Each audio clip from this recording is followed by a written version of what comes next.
नमस्कार, आप सभी का स्वागत है हमारे आज के इस विशेष कार्यक्रम योग मंथन का।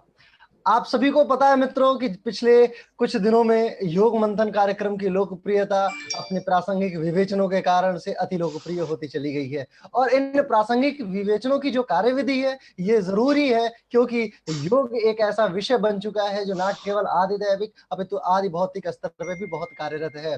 पिछले 4 एपिसोड्स में हम भारत के और अपितु विश्व के अलग अलग प्रांतों से बहुत सारे योग विशेषज्ञों को बुलाए और साथ में उनके साथ में योग की वो चर्चा जो योग अध्यापकों के अंतरंग की आवाज थी और योग अध्यापकों के लिए थी, उसके लिए हमने प्रेषित किया। आज हमारे साथ में पैनल मेंबर में एक बार फिर हमारे साथ में योग शिक्षक संघ के अध्यक्ष नवीन जी जुड़े हुए हैं। बहुत बहुत स्वागत है नवीन जी आपका। नमस्कार। साथ में हमारे साथ में जयपुर से प्रज्ञा योगा अलियांस के डायरेक्टर और साथ में इंटरनेशनल योगा गुरु ग्रैंड मास्टर कपिल केसरी जी जुड़े हुए हैं। बहुत बहुत स्वागत है सर आपका। यौगिक लाइफ स्टाइल, एक जाना पहचाना नाम और साथ में एक जाने पहचाने व्यक्तित्व साधक मुकेश जी हमारे साथ में जुड़े हुए हैं। बहुत बहुत स्वागत है साधक मुकेश जी आपका। बहुत धन्यवाद, थैंक यू, बहुत बहुत धन्यवाद। मित्रों, आज हम जिस विषय वस्तु पे बात करने वाले हैं वो विषय वस्तु आप सभी को बहुत प्रासंगिक लगेगी और ये प्रासंगिकता इसलिए और आपको बहाएगी क्योंकि ये कहीं ना कहीं योग की शिक्षा नीति, योग की नीति, योग के विषय में और योग के रोग के विषय में है, जो अपने आप में अत्यंत कुठाराघात के अपने अत्यंत कुठाराघात के कारण से अत्यंत लोकप्रिय विवेचनों की प्रतिष्ठा में स्थापित हो पाई है। मेरा पहला सवाल वो डायरेक्ट जयपुर से मैं पूछूंगा डॉक्टर कपिल केसरी जी से। कपिल केसरी, जब हम बात करते हैं किसी विशेष योग की, जब सपोज ये इतने सारे योग के विवेचन आते चले जा रहे हैं आज के समाज में, जब हम किसी विशेष योग की बात करते हैं तो ऐसे में उस विशेष योग का प्रादुर्भाव और साथ में जो हमारा नैसर्गिक जो वैक्तिक योग रहा है, जो हम अपने सिद्धांतों में पढ़ते आए हैं, इन दोनों में जो डिफरेंस है, इन दोनों की डिफरेंशिएशन को हम किस प्रकार से आंकते हैं एक योगा अध्यापक होते हुए? क्योंकि बहुत सारे, मैं आपको और थोड़ा सा इसको एलाबोरेट करूं प्रश्न को, तो हम ये कह सकते हैं कि बहुत सारे योग अध्यापक हैं जो अलग अलग प्रकार के योगा को डिलीवर कर रहे हैं, अलग अलग अपनी खुद की ब्रांडिंग को फोकस किए हुए हैं। ऐसे में वास्तविक जो नैतिक योग है जो हमारी शिक्षा शास्त्रों में है, उसकी स्थिति क्या है, उसका स्थापत्य क्या है? कपिल कृष्ण। बहुत बहुत धन्यवाद योग शिक्षक संघ और शिवम जी और साथ में नवीन जी मुझे इस कार्यक्रम में आमंत्रित करने के लिए। और यह एक बहुत ही विशेष, बहुत ही महत्वपूर्ण मुद्दा है और बहुत ही यह संजीदा मुद्दा है, क्योंकि अभी पिछले 1 दशक या 2 दशक में हमने देखा है कि योग, जो हम ये कहें कि जो ट्रेडिशनल योग है या योग के जो मूलभूत सिद्धांत हैं, उसको अभी कुछ तथाकथित योग शिक्षकों ने उसको डाइल्यूट कर दिया है। जो वाकई में योग था, जिससे हम समग्र स्वास्थ्य की बात करते थे, जिसमें हम लोग योग की जो मेन फिलॉसफी आती थी, जो हम अलग अलग ग्रंथों में पढ़ते हैं, उसको आज के समय में अगर हम देखें तो उसको एग्जैक्टली वो योग ना करके एक उसको एक तरीके से दुष्प्रचारित किया गया और उसको एक बहुत ही अलग ढंग में परोसा गया लोगों तक, जिसके कारण से उसके जो मूलभूत सिद्धांत हैं वो कहीं खो जाते हैं। और इसका दुष्परिणाम ये हुआ है कि फिर लोगों ने जो अलग अलग तरीके से प्रचारित किया, उससे बहुत लोगों को बहुत ज्यादा लाभ भी नहीं हुआ है। मैं इसलिए यह कह रहा हूं कि हम योग को खूब प्रचारित प्रसारित कर रहे हैं, अलग अलग जितने भी योगाचार्य और बड़े बड़े योग गुरु हो गए, लेकिन हम देख रहे हैं कि लगातार जो है डायबिटीज, हाइपरटेंशन जैसी बीमारियों का जो देखेंगे ये कम नहीं हुई है, ये लगातार बढ़ रही हैं। आप ये स्टेटिक्स अगर उठा करके देखें तो हमारे देश में हर 45 मिनट में एक युवा सुसाइड कर ले रहा है, हर दूसरा तीसरा व्यक्ति डायबिटीज से जूझ रहा है। हम करोड़ों का फंड आयुष मंत्रालय से निकाल लेते हैं और खूब आयोजन कर लेते हैं। तो फिर अगर योग के इतने ढेर सारे अगर फायदे हैं तो हम दो ही चीजें होती, या तो योग गलत है या तो हम जिस तरीके से करा रहे हैं वो तरीका गलत है। तो मैं तो केवल ये कहूंगा कि योग में जब हम, क्योंकि समग्र रूप से इसको ना तो समझ पा रहे हैं और ना ही लोगों तक जन जन तक पहुंचा पा रहे हैं, जिसका दुष्परिणाम ये हो रहा है कि लोगों में जो व्याधियां हैं वो ज्यों की त्यों बनी हुई हैं, और साथ में ही योग को लोगों ने एक जो है कमर पतली करने का एक साधन बना लिया है। और इसके बाद में क्यों, और इसमें बहुत बड़े योगाचार्यों, जो बहुत तथाकथित जो योग गुरु हैं, उनका भी बहुत तगड़ा योगदान है इसमें। कि आज हमारे पास में कोई आता है, एक मैं शॉर्ट में अपनी बात को करूं शिवम जी, इतने दिन से योग में मुझे काम करते हो गया, योग को सीखते हुए हो गया, लोगों से इंटरेक्ट करते हो गया। मुझे अगर 100 लोगों से मुलाकात होती है तो 95 लोग ये पूछते हैं कि ये बताइए कि हमारा कितना वजन कम कर देंगे।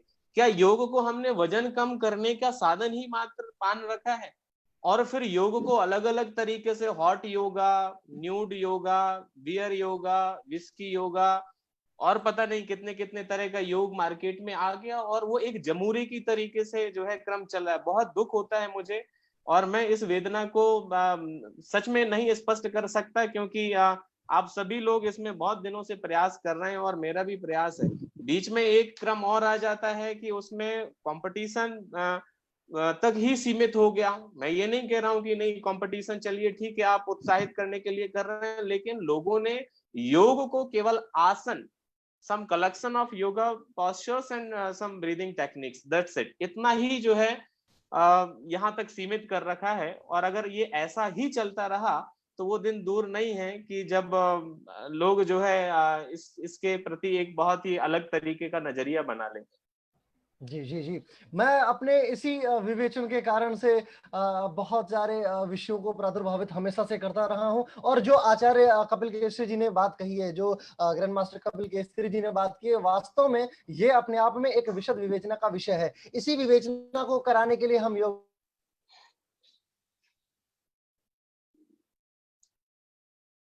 लाइफस्टाइल के डायरेक्टर आदरणीय मुकेश साधक मुकेश जी के पास चलते हैं। साधक शिवम मुकेश जी, जी, जब हम बात के एक परिप्रेक्ष्य की, जब हम बात कर, क्या मैं ऑडिबल हूं आपको? शिवम जी, नेटवर्क डिस्टर्बेंस शायद। कपिल सर, ऑडिबल हूं हाँ, क्या मैं आपकी आपको? आवाज आ रही है बट आपका आवाज ब्रेक हो रहा है। अच्छा, मेरे यहाँ से सब ठीक है। यस लेकिन यस शिवम जी दिखाई नहीं दे कपिल सर, रहे। ऑडिबल हूं मैं आपको, मुझे लग रहा है। Could you yes please yes repeat अभी the question once? अच्छा, मैं नहीं दिख रहा क्या आपको? आप दिख नहीं रहे हैं, नवीन जी नहीं दिख रहे हैं, but it's okay, please repeat the question once. Hello. जी जी, आप यस बताएं शिवम please, जी, आवाज है, आप क्वेश्चन पूछें। प्लीज सवाल पूछिए।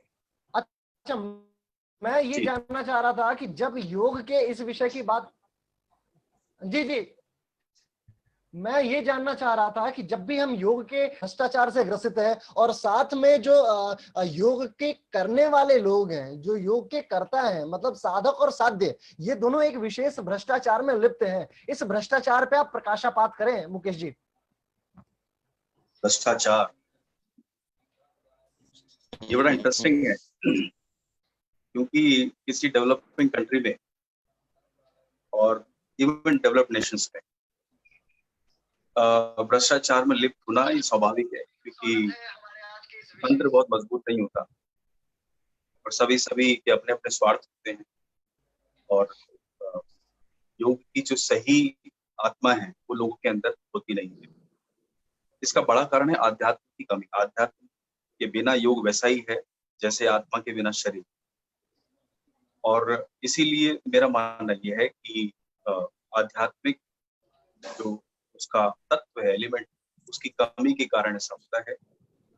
भ्रष्टाचार का एक उदाहरण मैं कम समय में बताने की कोशिश करता हूँ।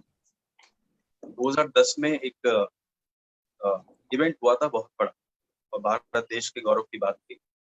मैंने पहले भी ये बात कही थी, और उसमें कॉमनवेल्थ गेम्स आपको याद होगा 2010 में ये हुआ था। जी जी जी। उस वक्त ये अनाउंसमेंट हुआ कि पहली बार देश में ओपनिंग सेरेमनी में योग इवेंट हुआ, और योग के जो विभिन्न आसन हैं या जो उनकी क्रियाएं हैं उसको प्रदर्शित किया जाएगा, उसकी परफॉर्मेंस होगी। अनाउंसमेंट हुई, उस वक्त मैं कार्यरत था पटेल चेस्ट, आप जानते हैं दिल्ली में है। तो हमें अनाउंसमेंट जब हुई तो किसी सीनियर के द्वारा पता लगा, हम गए वहां पर, और जाने के बाद पता लगा कि सिर्फ जो रामदेव बाबा हैं, रामदेव बाबा के जो फॉलोअर्स हैं, उनके बच्चे वहां पर परफॉर्म कर रहे थे। अब क्योंकि आप एक इंटरनेशनल स्टेज पर योग को आप रिप्रेजेंट करने वाले हैं, अपने देश को रिप्रेजेंट करने वाले हैं, तो ये आपकी जिम्मेदारी बनती है कि आप बेहतरीन नगीनों को, जेम्स को चुने, ऐसे ही किसी को ना उठा लें।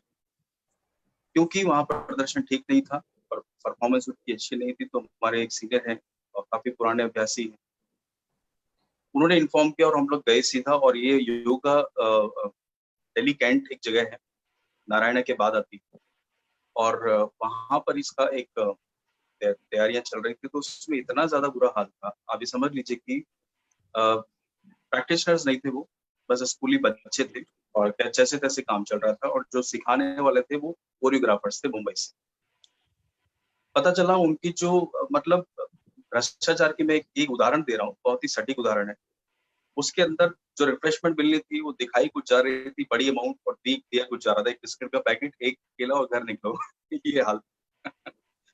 उसके बाद जब बाहर हम लोग फाइनल स्टेज पे परफॉर्म करने गए, उससे पहले भी हालात ऐसे ही थे। और एक आर गुप्ता करके नाम से बाबा रामदेव के रिप्रेजेंटेटिव दिल्ली में हुआ करते थे, 10 से 15 मिनट उनसे बात हुई, हमने अपनी बात रखी कि जिस तरीके से आप इसको प्रेजेंट कर रहे हैं ये ठीक नहीं।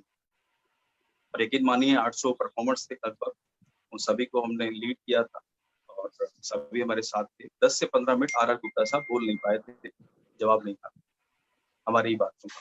और बात नहीं, ये सवाल भी बहुत सटीक थे। और सबसे पहली बात तो यही थी कि आप इस तरीके से जो प्रेजेंट कर रहे हैं वो ठीक नहीं है, एक सर्कस आर्टिस्ट की तरह प्रेजेंट कर रहे हैं। और जैसा कि कपिल जी ने कहा अभी, बहुत सही बात है। और अगर आसनों की बात करें, सिर्फ आसन करना ही योग अभ्यास हो जाता, महायोगी हो जाते, तो जो रशियन और चाइनीज हमारे जबरदस्त जिम्नास्ट हैं और जो सर्कस आर्टिस्ट हैं, वो तो महायोगी होने चाहिए। आई थिंक ज्यादा बड़े योगाचार्य होने चाहिए, तो सर्कस बंद होना चाहिए। और मुझे याद है मामा जी के साथ में कभी सर्कस देखने गया था 2000 स्कूल टाइम में। अब मुझे सर्कस देखने की जरूरत नहीं पड़ती, सोशल मीडिया पे बहुत सर्कस है एनीवेज, भ्रष्टाचार की बात यही है कि बहुत बुरा हाल है, अभी भी है, पहले की बात नहीं है। और 1 रुपया, आप यकीन मानिए 2010 में 1 रुपया भी हमारे योग परफॉर्मर्स को, योग टीचर्स को, जो प्रॉपर प्रोफेशनल्स वर्किंग है, उनको नहीं मिल रहा था। हमने लड़ाई की, हमने टॉर्चर भी झेला, मानसिक भी झेला, सब कुछ झेला, डेथ हो गए, डेथ थ्रेट आने लगे, लेकिन फिर भी लोगों को उनका हक दिलाया। ठीक है, जितना भी हुआ, लगभग हर 800 परफॉर्मर्स में से हर एक को हमने 1000 रुपये भी दिलाए, मुझे याद है। और एक एक सर्टिफिकेट जो सिर्फ बाबा रामदेव का मिलने वाला था, हमने वो कॉमनवेल्थ गेम्स कमेटी का सर्टिफिकेट जो आज भी मेरे पास सामने मेरे रखा है इस वक्त वो भी हमने सबको दिलाया, सरकार, उस पर सुरेश कलमाड़ी जी के साइन पे। तो मेरा मतलब है, भ्रष्टाचार आज का नहीं है, बहुत समय से, वो आज भी निहित है। आज भी डिपार्टमेंट में चले जाइए आप बॉलीवुड के लिए लड़ते रहिए, नेपोटिज्म के लिए। योग में नेपोटिज्म तो उतना नहीं दिखता, लेकिन फेवरेटिज्म बहुत है। अगर आप किसी की बैड बुक्स में आ गए तो आपकी खैर नहीं है। और लोग बोलते इसलिए नहीं है, दो ही लोग नहीं बोलते, एक वो जिनको नौकरी पाने की आस है, और वो जिनको नौकरी खोने का खतरा है। जिनको नौकरी खोने का खतरा, ये कौन लोग हैं? ये वो लोग हैं जो टेम्परेरी अपॉइंट किए गए। और जो नौकरी पाने की आस किनको है? जिनके अंदर टैलेंट नहीं, जो खुद भरे हुए व्यक्ति नहीं है, भरे इन द सेंस उनकी खुद की एबिलिटी नहीं है, वो खुद अपना कुछ नहीं कर सकते। तो ये चीजें आज भी और हर जगह, इसको आप नकार नहीं सकते। जी जी। मैं एक इस जब भ्रष्टाचार की बात करते हैं मित्रों, तो मस्तिष्क में एक स्वाभाविक प्रश्न ऑटोमेटिकली कौनता है, वो ये है कि क्या भ्रष्टाचार सिर्फ उनसे ही शुरू होता है जहां पे हम एक अपने रिप्रेजेंटेटिव को किसी को चुन के आगे भेजते हैं, या इसके अन्यत्र भी भ्रष्टाचार कहीं व्याप्त है? जब हम बात करते हैं योग अध्यापकों की खुद के भ्रष्टाचार की, क्योंकि वो खुद भी सर्टिफाइड नहीं है, 10 दिन 15 दिन का कैंप किया और उसके बाद से योगा टीचर बने, या फिर बाय डिफॉल्ट वो बहुत नए नए उन्होंने सर्टिफिकेट किया या पोस्ट ग्रेजुएशन डिप्लोमा किया या ग्रेजुएशन किया फॉर एग्जांपल, और वो ऑल ऑफ द सडन आ जाते हैं फील्ड में, और आते ही जो पुराने योगा टीचर्स हैं उनके ऊपर प्रश्न चिन्ह लगाना, उनकी आइडियोलॉजी को कहीं ना कहीं एक बार उनको प्रश्न चिन्ह लगाना, ऐसी चीजों को सामने रखते हैं। तो मैं कपिल केसरी जी से पूछना चाहूंगा कि जब हम बात करते हैं योग के अध्यापकों के भ्रष्टाचार की, सरकारी तंत्र पे तो हम छोड़ दें, जब हम यौगिक लेवल की भ्रष्टाचार की बात करते हैं, तो ऐसे में क्या वो चीज लैक कर जाती है भाई साहब की, जो हमें चाहिए कि हम उससे उत्प्रेरित हों और उससे उसको छोड़ के आगे बढ़े? आखिर वो कौन कौन से भ्रष्टाचार है जो योगियों के अंतरंग में व्याप्त हैं और जो योगियों को छोड़ देना चाहिए, एटलीस्ट योगा प्रैक्टिशनर्स स्कॉलर्स को छोड़ देना ही चाहिए भाई साहब? शिवम जी, मुझे ऐसा लगता है कि अगर किसी पेड़ को हमें सींच करके बड़ा बनाना है तो उसकी जड़ में पानी देना, खाद पानी देना जरूरी है, ना कि हमें पत्तियों पर पानी की बौछार करनी चाहिए। जितने भी योग शिक्षक हैं और जितने भी हम ये कहें कि इस स्तर पर जो भ्रष्टाचार चल रहे हैं, इसका एक ही कारण ये है। और बाकी के प्रोफेशन में मैं जब देखता हूँ तो इतना नहीं है जितना योग के क्षेत्र में है। ये बड़ी ताज्जुब की बात है और ये कहने में मुझे कोई हिचकिचाहट भी नहीं है कि मैंने बाकी क्षेत्र में या बाकी प्रोफेशन में देखता हूँ तो भ्रष्टाचार है, लेकिन योग में भी कम नहीं है। और इसका एक कारण है कि कोई मंत्रालय बनने के बाद, आई इतना बड़ा मंत्रालय बन गया, आज तक मुझे उनकी कोई गतिविधियां समझ में नहीं आई आयुष मंत्रालय की कि क्या कर रहे हैं, क्या उनकी रणनीति है, क्या काम हुए हैं, क्या आगे की प्लानिंग है, ये समझ में नहीं आया। कोई रेगुलेटरी बॉडी का ना होना एक सबसे बड़ा प्रॉब्लम है।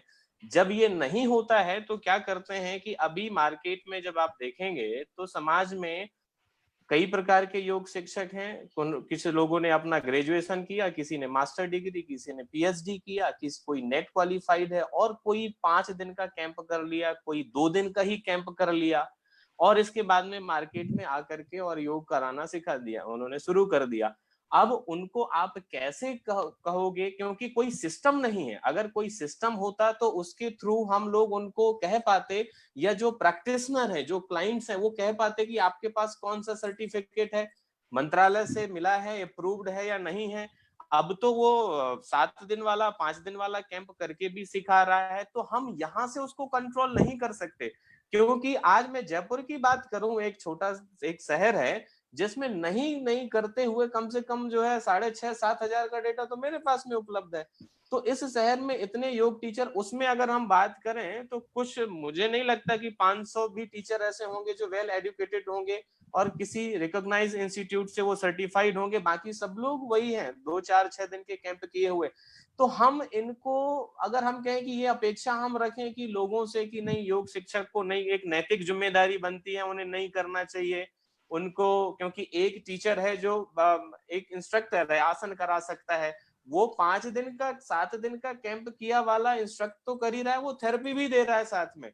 जिसको एनाटॉमी फिजियोलॉजी का नॉलेज नहीं है, जिसे किसी डिजीज के बारे में मालूम नहीं है, वो जो है वो कहता है अच्छा पीसीओडी है, आ जाओ हम सही कर देंगे। अच्छा आपको जो है हार्ट में ब्लॉकेज है, चलो बैठो करो 300 कपालभाति, है ना, सुबह शाम 3-3 घंटे, वो भी कर रहा है। अब हम उनको मना करने जाएंगे अगर ग्राउंड लेवल पे, तो कोई ऐसा सिस्टम नहीं है कि शहर में उस योग शिक्षक को रोक सके, उस जिले में, उस राज्य में रोक सके कि आप एजुकेटेड नहीं है, आप केवल इतना कर सकते हैं। इसके क्रम में एक वाईसीबी, योगा सर्टिफिकेशन बोर्ड बना, जिसको मैंने कई मेल लिखे और आज तक उनका कोई प्रत्युत्तर नहीं आया।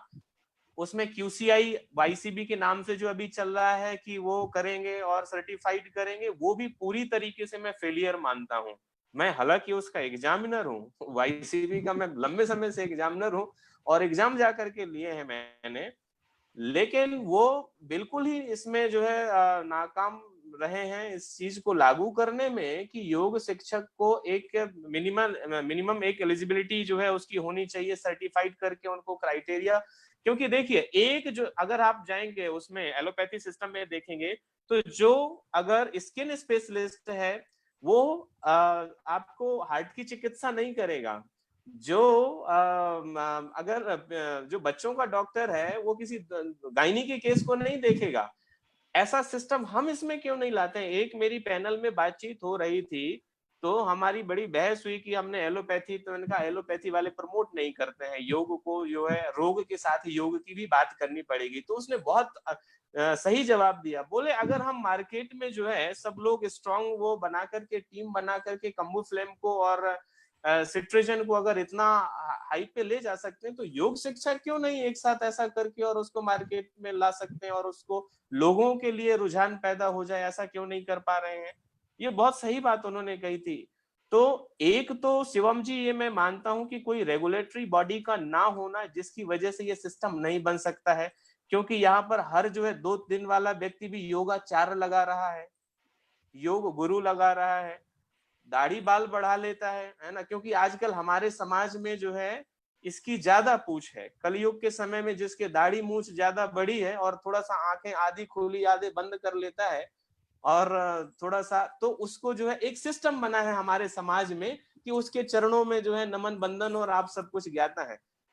बाहर ऐसा नहीं है, बाहर नॉलेज कितना है उसको प्रायोरिटी दिया जाता है, हमारे समाज में उसका लुक कैसा है उसकी प्रायोरिटी दी जाती है। तो जब तक गवर्नमेंट, जब तक मंत्रालय एक सिस्टम नहीं बनाएगा, देखिए एक धोती में भी जो है भौतिकता हो सकती है और एक पैंट शर्ट में भी आध्यात्मिकता हो सकती है ना। तो बात यह है कि जब तक सिस्टम नहीं बनेगा, जब तक हम जो नीचे का सिस्टम है योग शिक्षकों का, उस पर नियंत्रण नहीं कर सकते। क्योंकि हम किसको कहें बोलने की, उसकी जैसे बोलने की आजादी पे बात करते हैं, बोलेंगे हमने तो एक्स इंस्टीट्यूट से किया, हमने एक्स वाई जेड जो भी योगा गुरु हैं उनसे किया, हमारे पास देखो ये सर्टिफिकेट है। अब यही नहीं पता कि जिस संस्था से सर्टिफिकेट लिया वो संस्था ही जो है सर्टिफाइड नहीं है। अब वहां से लेकर के वो बैठा है और जो है सिखा रहा है। हम किसी को मना नहीं, हम योग शिक्षकों पर जो है ऐसे लगाम नहीं लगा सकते जब तक कोई सेंटर पे रेगुलेटरी बॉडी नहीं होगी।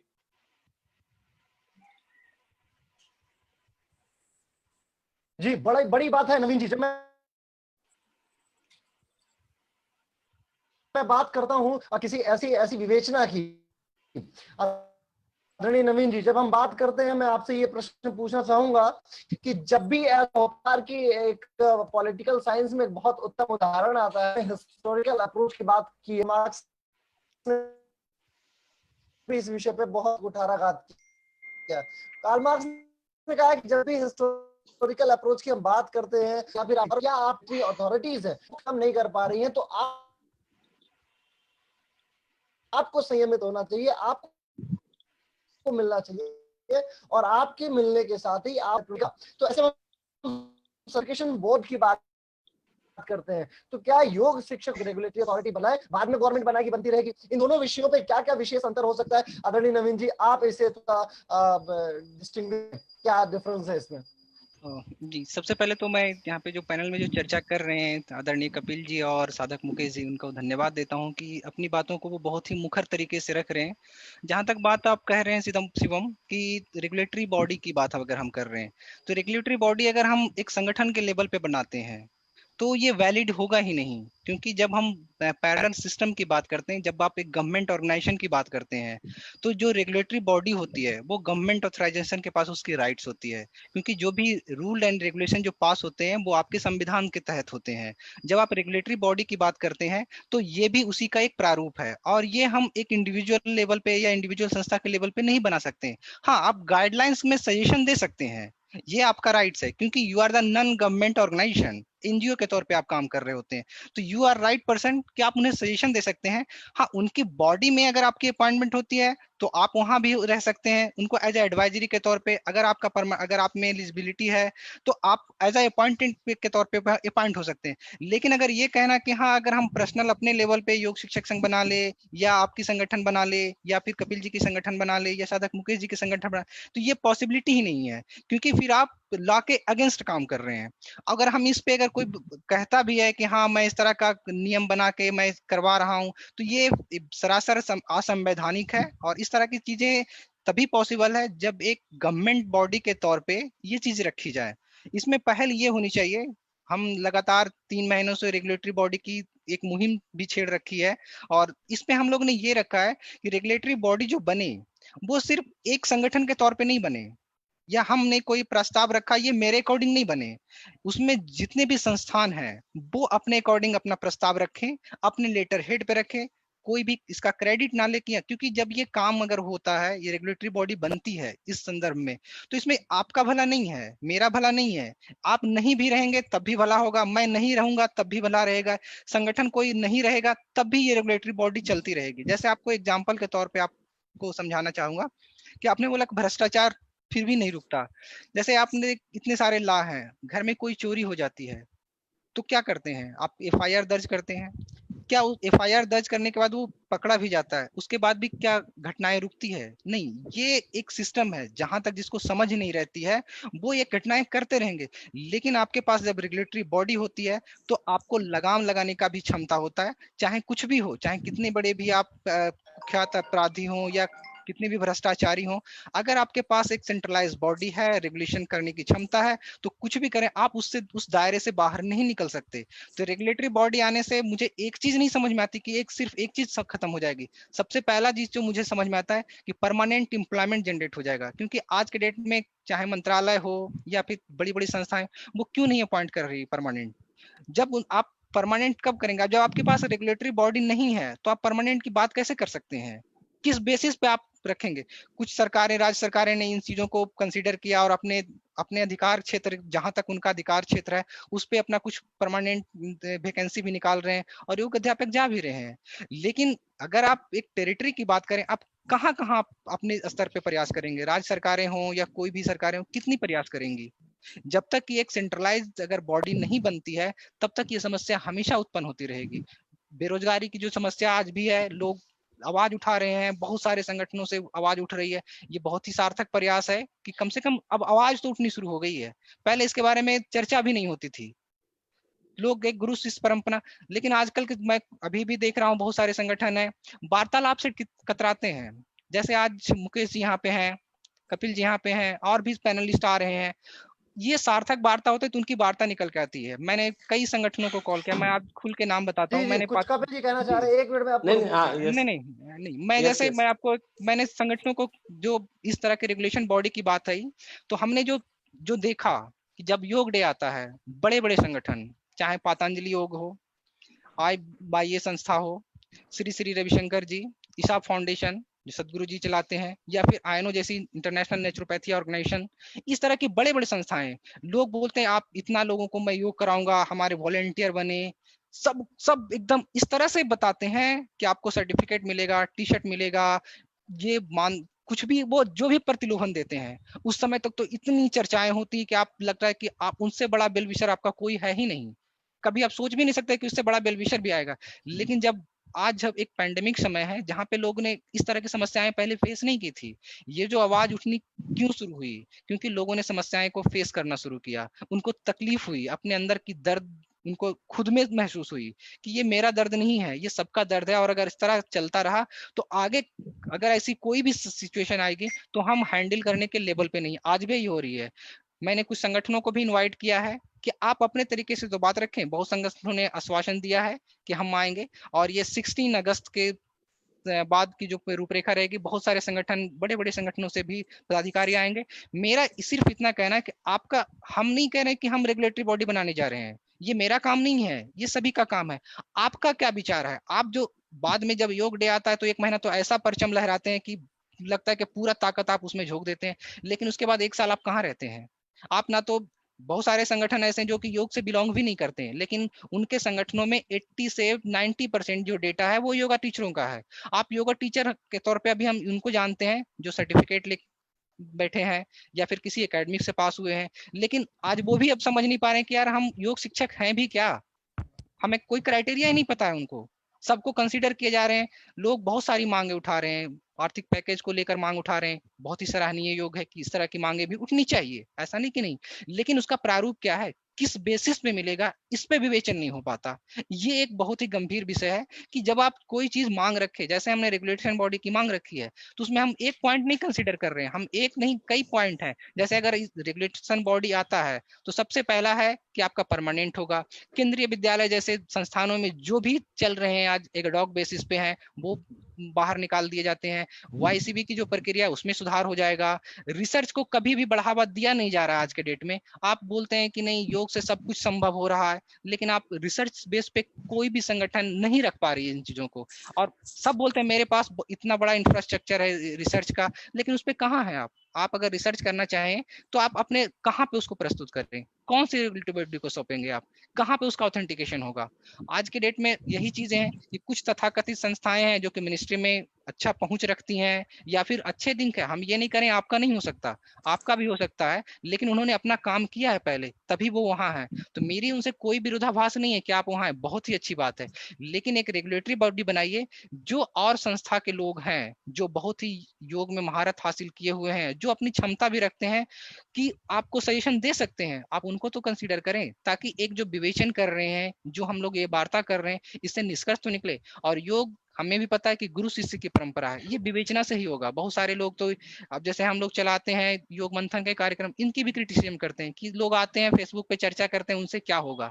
इसी से ही होगा, क्योंकि हमारा जो योग है वो संवाद का विषय है, गुरु शिष्य परंपरा है, और हमें और आपको जो योग मिला है वो इसी परंपरा से मिला है। और जब आप इस पे विवेचना करेंगे तो इसका एक निचोड़ निकलेगा, और इसी निचोड़ को अगर ये प्रोफेशनल में आ गया है, इसी प्रारूप को आप ले जाकर रखते हैं, और यही हम कर रहे हैं। हमने 24 अप्रैल को एक मेल लिखा था मंत्रालय को, कपिल जी भी ने उनसे पहले भी लिखा था, और भी बहुत संस्थाएं ने लिखा था।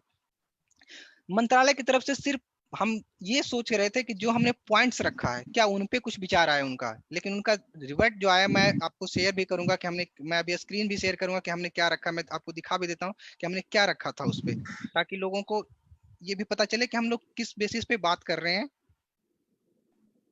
जैसे हम लोगों ने ये जो मंत्रालय को लेटर लिखा था, शायद आप मेरी स्क्रीन को देख पा रहे हैं, ये हमने 25/4/2020 को लिखा था, जिसमें हमने रोजगार और मानक के संबंध में लिखा था, क्या मानक तय होने चाहिए इसके संबंध में लिखा था। इसमें बहुत सारे पॉइंट्स हैं, जिसमें हमने 10 पॉइंट मैं आपको दिखाना चाह रहा हूं कि ये 10 पॉइंट्स हमने रखा था कि हम एक रेगुलेटरी बॉडी का गठन की मांग करते हैं, केंद्रीय विद्यालय में परमानेंट नियुक्ति हो, ना कि एडॉक बेसिस पे हो, आयुष मंत्रालय में जो योग्यता के आधार पे पदों का गठन हो।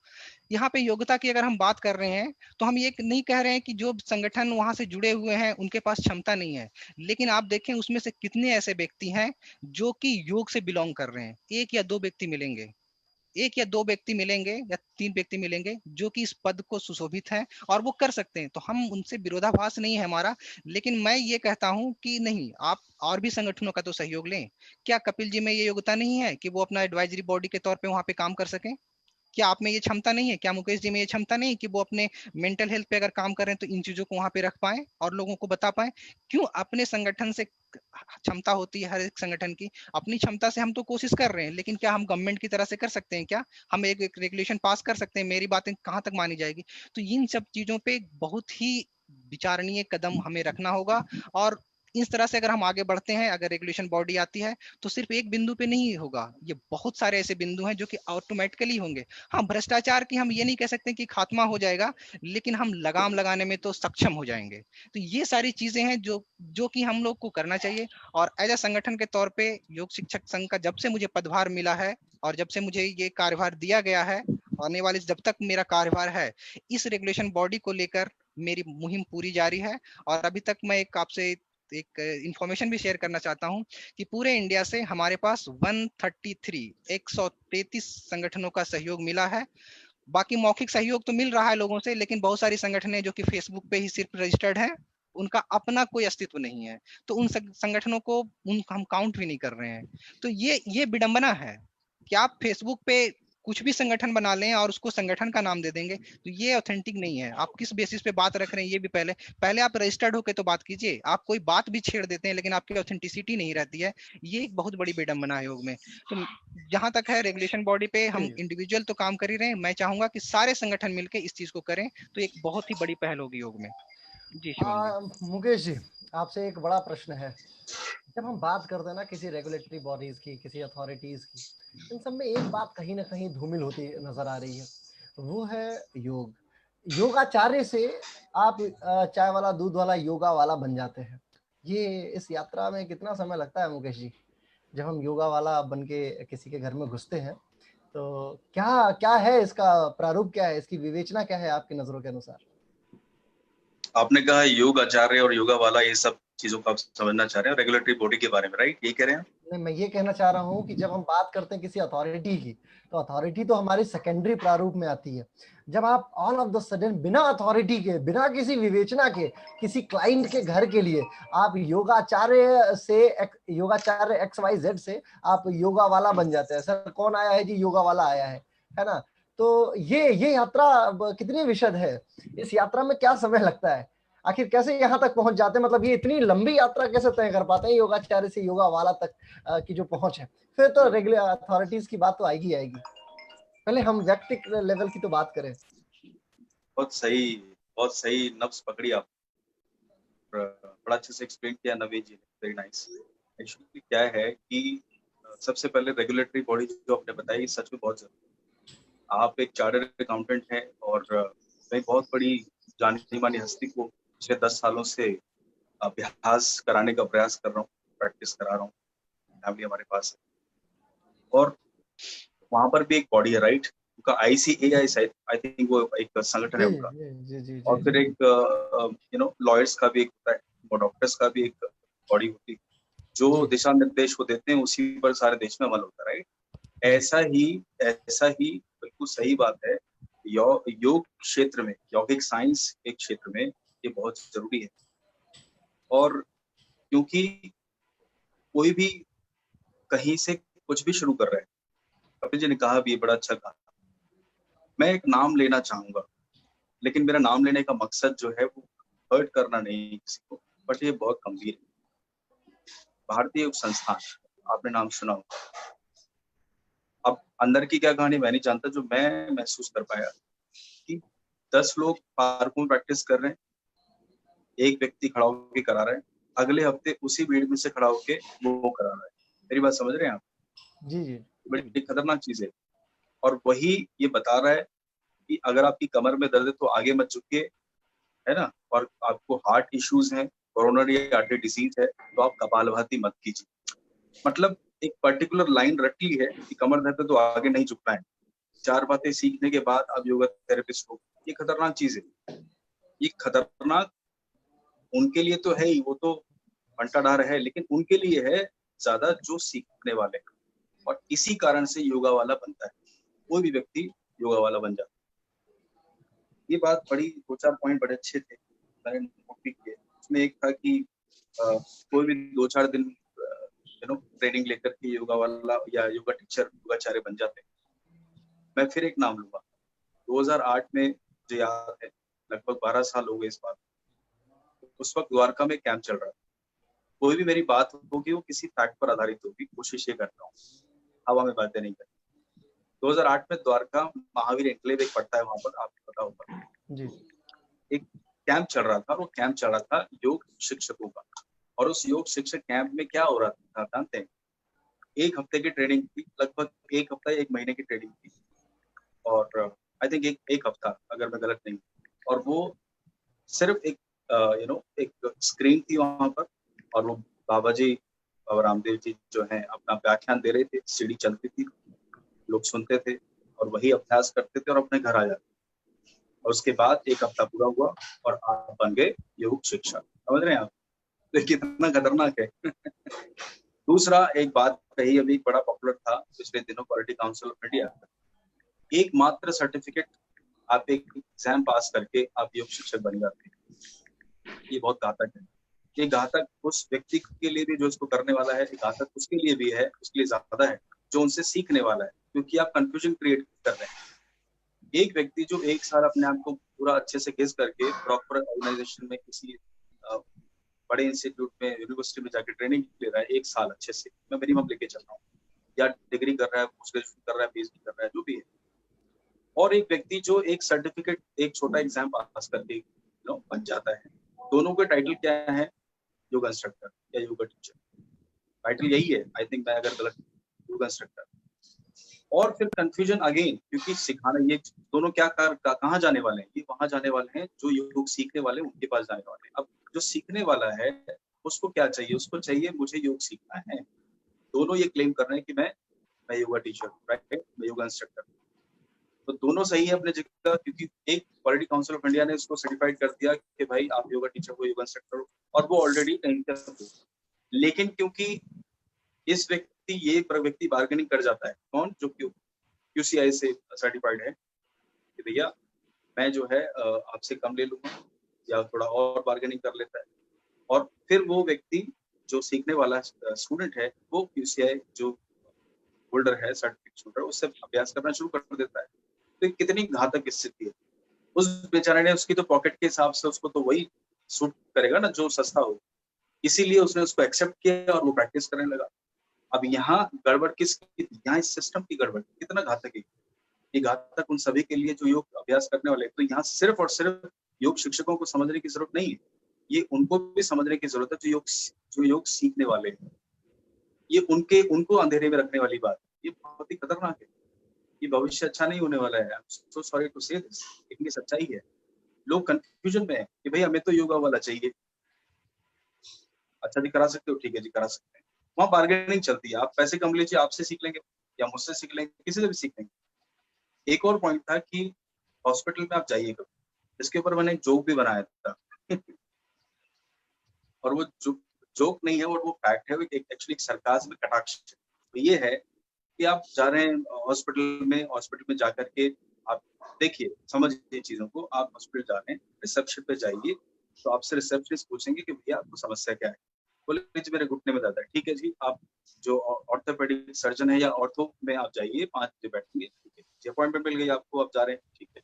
फिर आपने कहा नहीं मुझे घुटने में दर्द तो है, मुझे जी मेरे ना लार्ज इंटेस्टाइन में या मुझे पेट में थोड़ा-सा दिक्कत भी है, दर्द भी हो रहा है। तो ठीक है जी, आप गैस्ट्रो के पास चले जाइए, ठीक है जी। अलग समय मिल गया। हर एक समस्या के लिए हर एक डॉक्टर है, समझ रहे हैं? और उस हर एक समस्या के लिए आपको अलग-अलग जगह पर जाना पड़ेगा, ठीक है? और उसके बाद आप वहाँ पर तबीयत से लुट के आते हैं। आई एम सॉरी, सभी बुरे नहीं होते हैं, अदरवाइज़ मत लीजिएगा आप। बहुत अच्छे-अच्छे लोग भी हैं, लेकिन ये सच है। आप वहाँ जाएँगे, वहाँ जाकर के पहले तो विज़िट के पर्सनल कंसल्टेशन के पैसे देंगे उनको, क्योंकि आपकी कॉलर भी तो खड़ी करनी है ना, तो आप प्राइवेट ओपीडी में जाएँगे, आप ₹1000 उसको पर कंसल्टेशन देंगे, ₹1500 देंगे, अलग-अलग फी हो सकती है। जितना बड़ा हॉस्पिटल उतनी बड़ी फी है, 2-2 हज़ार भी लेते हैं लोग, आराम से चले जाइए आप। तो उसके बाद फिर वो रिकमेंडेशन देगा कि भैया आपको ये टेस्ट कराने हैं। सुनिए, आप कंसल्टेशन के पैसे दे दिए आपने, अब आपको एडवाइस दिए कि आप ये टेस्ट करा के आओ। टेस्ट के पैसे अलग हैं, आपके डायग्नोज जो कराएँगे आप। फिर वापस आएँगे, अगेन कंसल्टेशन फी देंगे, फिर वो रिकमेंडेशन देंगे, भैया ये आप प्रिस्क्रिप्शन लीजिए, दवाइयाँ लिख देंगे, फिर आप दवाई लेंगे। Again at the end there is no confirmation, there is no surety that you will be perfectly fine one. कुछ नहीं है, मेरी बात समझ रहे हैं? लेकिन फिर भी योग क्षेत्र के जो हमारे भोले-भाले योग शिक्षक हैं, सच में भोले-भाले ही हैं, कुछ चालाक लोग भी हैं, कोई बात नहीं, अच्छा है, ज़रूरी है। लेकिन वो बेचारे, आप यकीन मानिए, एक व्यक्ति, मेरी तो ये भी डिमांड है, छोटी-सी डिमांड है, मैं डिमांड रखता नहीं, छोटा-सा व्यक्ति हूँ, थोड़ा साधक हूँ। बस एक सलाह है कि भई मेरे को लगता है योग शिक्षक को ना डॉक्टर लगाना चाहिए। इसके पीछे रीज़न क्या है? मैं तो सोच रहा हूँ ये जो योगिक लाइफ़स्टाइल है, या आप भी जो प्रज्ञा चला रहे हैं कपिल जी, आप भी जो चला रहे हैं एसकेएम योगा, पीछे लिखा हुआ है, आप इसको हॉस्पिटल घोषित कर दीजिए, बता रहा हूँ। क्योंकि आपके पास तो हर तरह का व्यक्ति आता है ना जी। आपके पास बीपी का व्यक्ति भी आएगा, आपको वेट भी कम करना है, डायबिटीज भी कंट्रोल करनी है, हाइपरटेंशन भी कंट्रोल करनी है, कोरोनरी आर्टरी डिजीज भी करनी है, पीसी पॉलिसिस्टिक ओवरियन डिजीज भी आपको देखनी है। There are number of disease you only control, you manage alone. आप खुद इसको कर रहे हैं, तो आप मल्टी स्पेशलिस्ट हो गए सर, आप तो डॉक्टर हो गए। मेरी बात समझ रहे हैं आप? और कहाँ पर आ रहा है? एसकेएम योगा पे आ रहा है, प्रज्ञा योगा पे आ रहा है, योगा लाइफस्टाइल आ रहा है, या भिक्षुक योगा आ रहा है, कहीं तो आ रहा है। तो एक व्यक्ति अगर वहां से ठीक होकर जा रहा है, तो क्यों ना हम उसको हॉस्पिटल बुलाएं, और क्यों ना हम अपने नाम के आगे डॉक्टर लगाएं, क्यों ना, व्हाई नॉट? जब डीएनवाईएस, डिप्लोमा इन नेचुरोपैथी यौगिक साइंस वाले लोग, डीएनवाईएस करने वाले लोग, हालांकि मैंने भी किया बैठा हूँ, वो लोग डॉक्टर लगाते हैं अपने नाम के आगे, तो क्यों ना यौगिक साइंस करने वाले डिप्लोमा होल्डर्स भी योगा डॉक्टर लगाएं। ये भी एक बात बहुत जरूरी बात। तो इन चीजों को समझना पड़ेगा आपको। मैं बताऊं, मैं एक छोटी सी चीज पे काम कर रहा हूँ, सुसाइड वैक्सीन के ऊपर, और किसी को नहीं पता, एक कोशिश कर रहा हूँ, मेरी चौथी शायद बहुत जल्दी आए, क्या हो सकता है, वो वीडियो फॉर्मेट में तो कोशिश कर रहे हैं। लगभग 10 केसेस हम सुसाइड के बता चुके हैं अब तक, और मुझे बहुत तकलीफ हो रही है बताते हुए कि जो 10वां जो लास्ट अभी रिसेंट केस है, ये पिछले महीने का ही है, वो योगा टीचर था। मैंने कल ही रात को पोस्ट डाला इसके ऊपर अपने टाइमलाइन के ऊपर। वो योगा टीचर, उस योगा टीचर को ये नहीं पता कि मुझे अपनी प्रॉब्लम को मैनेज कैसे करना है। किसी ने झांसी से कॉल किया, दिल्ली में मुकेश जी से बात, उसने अपनी बात रखी, मैंने तसल्ली से लगभग 2.25 घंटे बात सुनी। आज वो बहुत आनंद से जिंदगी जी रहा है। मैं चीजें शेयर नहीं कर सकता क्योंकि पर्सनल लाइफ होती है सबकी। तो कहने का मतलब ये है कि सिर्फ इस चीज पे काम करने की जरूरत नहीं है, आपको उसका जो करिकुलम है, कोर्स मटेरियल है, उस पर भी काम करने की बहुत सख्त जरूरत है, बहुत ज्यादा जरूरत है। आपके टीचर्स सुसाइड जैसी थॉट अगर दिमाग में ला सकते हैं, आपके टीचर्स, मैं कह रहा हूँ, जो एम्प्लॉयमेंट की बात कर सकते हैं। देखिए, सभी को नौकरी नहीं मिल सकती, मैं बिल्कुल सबको नहीं मिल सकती। हार्डली पूरे देश में आई थिंक 2% जनसंख्या सरकारी नौकरी में होगी। I am not sure about data. सबको नौकरी नहीं मिल सकती जी। आप कैसे समाज को चलाएंगे? कोई बिजनेस भी करेगा, कोई अपना रूम क्लासेस भी लेगा, there are many number of things आते हैं। आपको समझना पड़ेगा, आपको टेक्नोलॉजी को समझना पड़ेगा। आप सिर्फ डिप्लोमा डिग्री होल्डर होकर के आप योगा टीचर नहीं कहला सकते। You have to be professional, और ये जिम्मेदारी इंस्टीट्यूट्स के ऊपर है।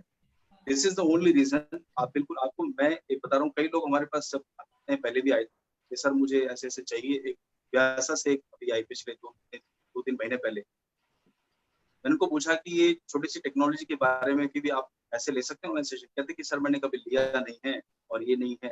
2-4 छोटी मोटी चीज जो अभी भी लोग चिल्ला रहे हैं कि मुझे काम नहीं है, क्या नहीं, बिल्कुल सही है, ये बात सही है। आप सभी परेशान हैं, आप सभी की सहानुभूति है हमारी, और ये बात सही है, कई लोग नहीं जानते।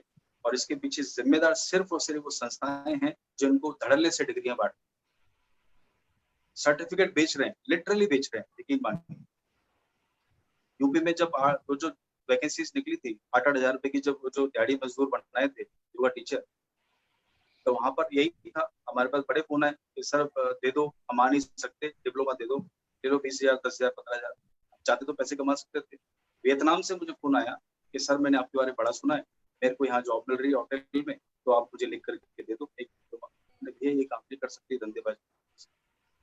तो कहने का मतलब, जो झोला छाप योगा टीचर है वो जिम्मेदार, उसके पीछे वो संस्थान है जो उनको धड़ल्ले से डिग्रियां बेच रहे हैं, सर्टिफिकेट्स बेच रहे हैं, और वो लोग जो इसके बारे में बात नहीं करते। Thank you so much yoga शिक्षक संघ की इस बारे में एटलीस्ट बात तो हो रही है, बात ही नहीं होती। ये बहुत जरूरी है। लोग वो अंदर ही अंदर पी करके जहर बैठ रहे थे। मैं कह रहा हूँ अभी भी जो ऑनलाइन योगा टीचर जो ऑनलाइन सिखा रहे थे फ्री में, आप उनके दिल से पूछे, रो रहे होंगे यार पैसे नहीं, क्या करूँ, कुछ तो करूंगा। फ्री में कोई नहीं चाहता जी, सबके बाल बच्चे, हालांकि मैं तो अभी शादी नहीं किया हूँ, आप तो शायद शादीशुदा हैं सारे के सारे उनके भी घर परिवार है, कहाँ से घर चलाएंगे। तो उनको ये समझना पड़ेगा, उनको भी उनके करिकुलम में आपको बताना चाहिए कि सेल्स क्या होती है, सेल्स क्या होती है, मार्केटिंग क्या होती है, पोजिशनिंग क्या होती है, ब्रांडिंग क्या होती है, आपको बताना पड़ेगा। क्योंकि आप सबको नौकरी नहीं दे सकता, तो लाचारी क्यों छुपा रहे हैं आप सिलेबस में डालिए वो सब, आप सिखाइए उनको मैनेजमेंट क्या होता है, मार्केटिंग क्या होती है, सेलिंग क्या होती है, अपसेल क्या होती है, और जे कर्व क्या होता है, ब्रांडिंग क्या होती है, आपको बताना पड़ेगा। नहीं बताएंगे तो फिर आपके पीछे भागेंगे दो में रोजगार। तो वो जो झोला जो आप टीचर हैं शिवम जी, तो वही हैं जो छोटे छोटे कोर्स करके आते हैं। जिम्मेदार उसके पीछे वो टीचर नहीं, वो संस्थाएं हैं। इन संस्थाओं पे रोकथाम लगनी चाहिए, इनको बिल्कुल तुरंत मैं कह रहा हूँ बंद करना चाहिए।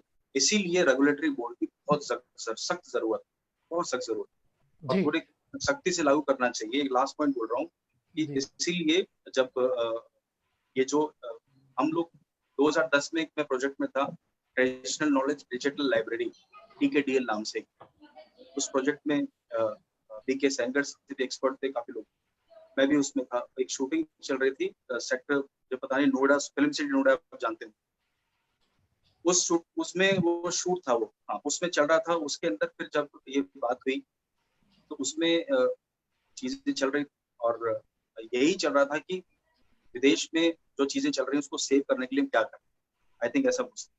तो यकीन मानिए आज भी हम लोग बड़े, और आपके ही, मैं एक बात बोलूंगा, आप इसको अदरवाइज मत लीजिएगा, आपके ही संगठन में एक व्यक्ति को मैं जानता हूँ, मैंने देखा था, आई एम नॉट श्योर वो है या नहीं, मुझे नहीं पता, जो खुद ये बात कहते हैं, वो खुद बाहर से लेकर के वो रजिस्ट्रेशन और कॉलर खड़ी करके घूमते हैं, जी हमको इंटरनेशनल सर्टिफिकेशन दे रहे हैं, आपका डिप्लोमा दे रहे हैं, PTC 200 कर लो हमारे यहाँ से। एक बहुत बड़े यूट्यूबर, 1,00,000, 1.5 लाख, 2 लाख उनके सब्सक्राइबर होंगे, उनका फोन आता है कि सर योग फील्ड में कैसे जाऊं मैं, और बॉडी बिल्डर है, क्रीम सबको दिख रही है। तो भाई साहब भी आप आजकल वो क्या कर रहे हैं, PTC 200 भेज रहे हैं सर्टिफिकेट। और इसीलिए ऐसे लोगों को आइडेंटिफाई करना बहुत जरूरी है, ऐसे लोगों पर कंट्रोल करना जरूरी है। उसके लिए रेगुलेटरी बोर्ड एक्सट्रीमली बहुत बहुत ज्यादा इसकी सख्त जरूरत है। जी कपिल भाई साहब कुछ कह रहे थे जी, आवाज नहीं आ रही है सर, अनम्यूट कर लीजिए प्लीज।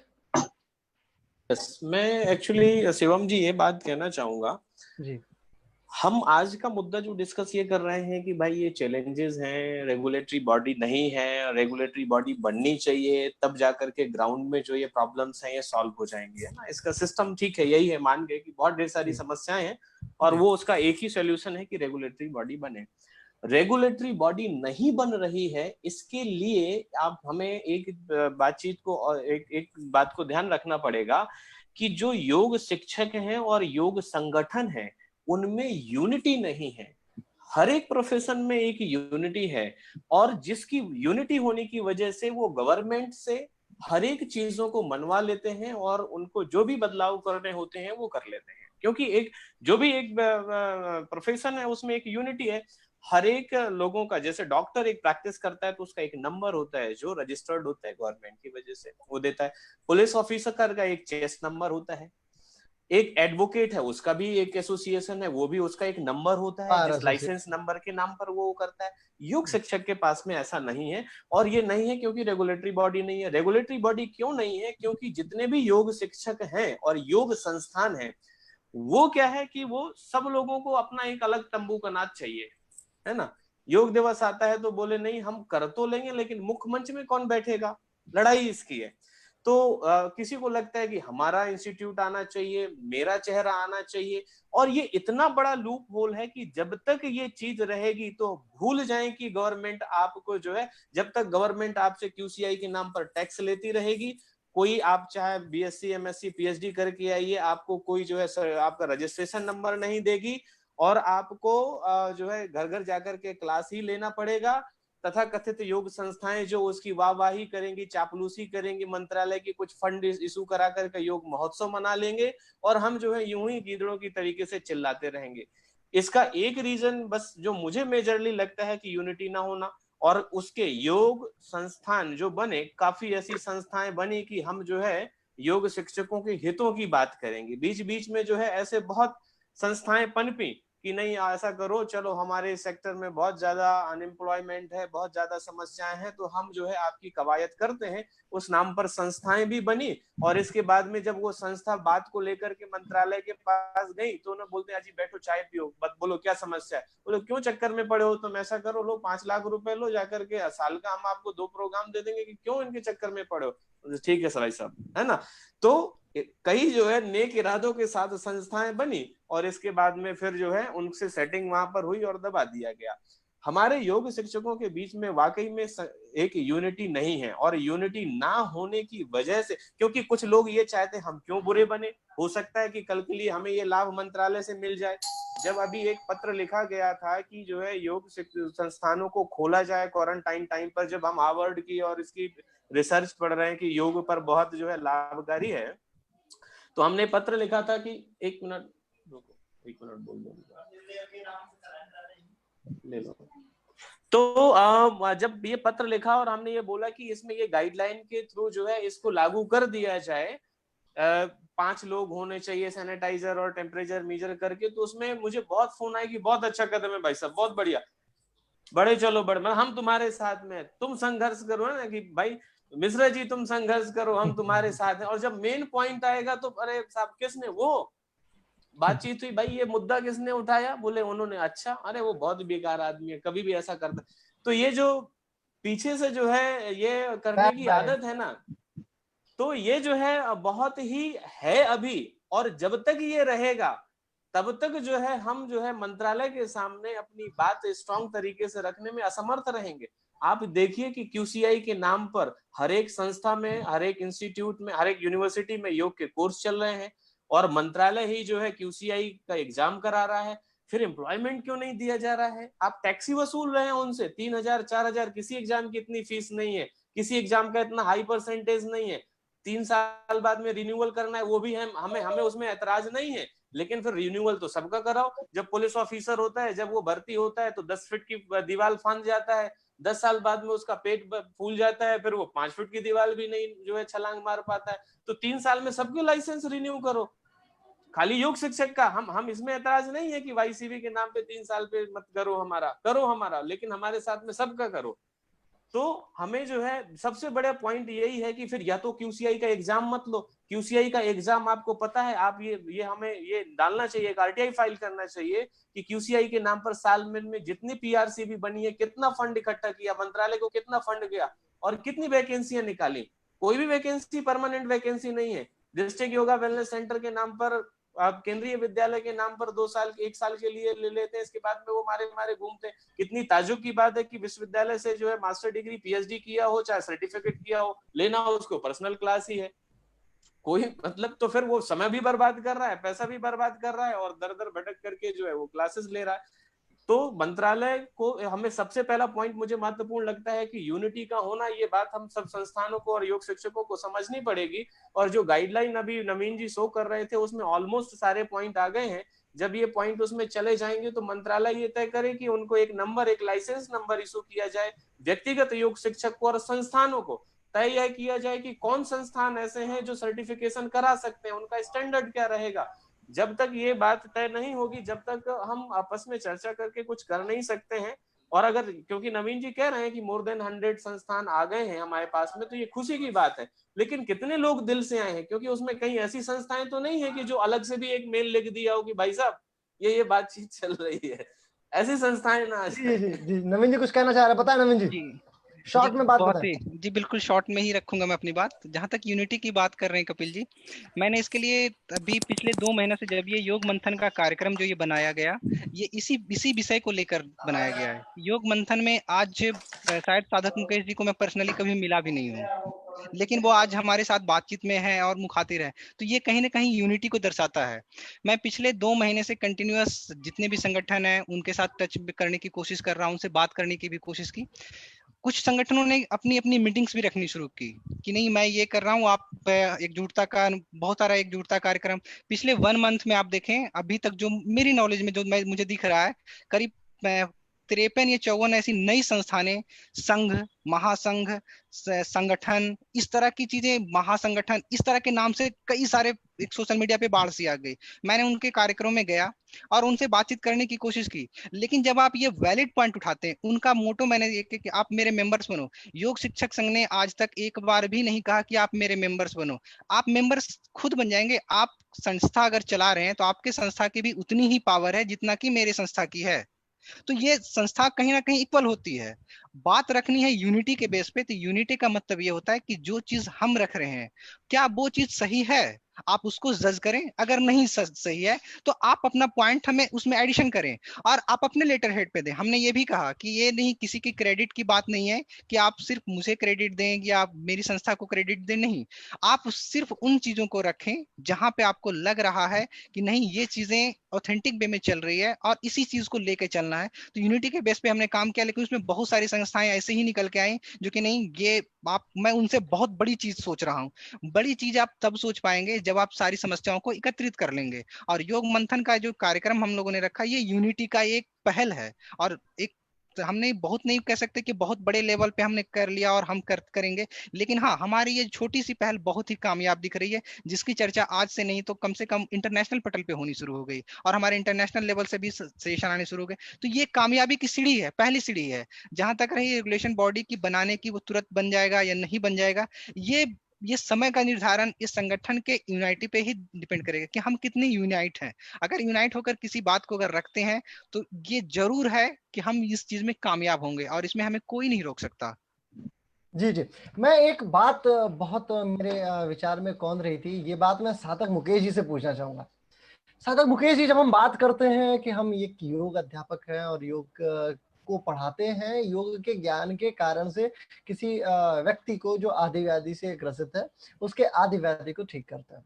जब हम बात करते हैं, चूंकि आप पॉलिटिकल साइंस के भी व्याख्याता हैं और अच्छे ज्ञाता हैं, तो इसलिए इस विषय पे जाना वाजिब लगता है मुझे आपसे जानना कि जब हम बात करते हैं योग के मतलब राजनीतिकरण की, इन सब में, या योग के एक विशेष समझना आप, जहाँ पे हम द्वेष, क्लेश, अभिनिवेश, इन सारी चीजों पे बहुत खुद ब खुद पहुंचते चले जाते हैं। एक योग के साधक होते हुए, एक योग के अध्यापक होते हुए, बैक बाइटिंग्स जैसी चीजें, जहाँ पे आप किसी को, पर्टिकुलर व्यक्ति को जाके और वहां पे उस मतलब व्यक्ति विशेष, संस्था विशेष, या किसी व्यक्ति के आइडियोलॉजी को, इस तरीके की चीजें जब आती हैं, तो क्या हम ऐसा महसूस कर सकते हैं क्या कि योग का जो ओरिजिनल प्रारूप था, जो योग का वास्तविक प्रादुर्भाव था, जो गुरु शिष्य परंपरा जैसा नवीन जी ने प्रकाशपात किया है, तो वो कहीं ना कहीं धूमिल होती चली जा रही है? योग अध्यापकों की क्या ये जिम्मेदारी नहीं बनती है कि वास्तव में जो योग, जो शब्द है, जो योग की परिभाषा है, वो स्थिर बनी रहे,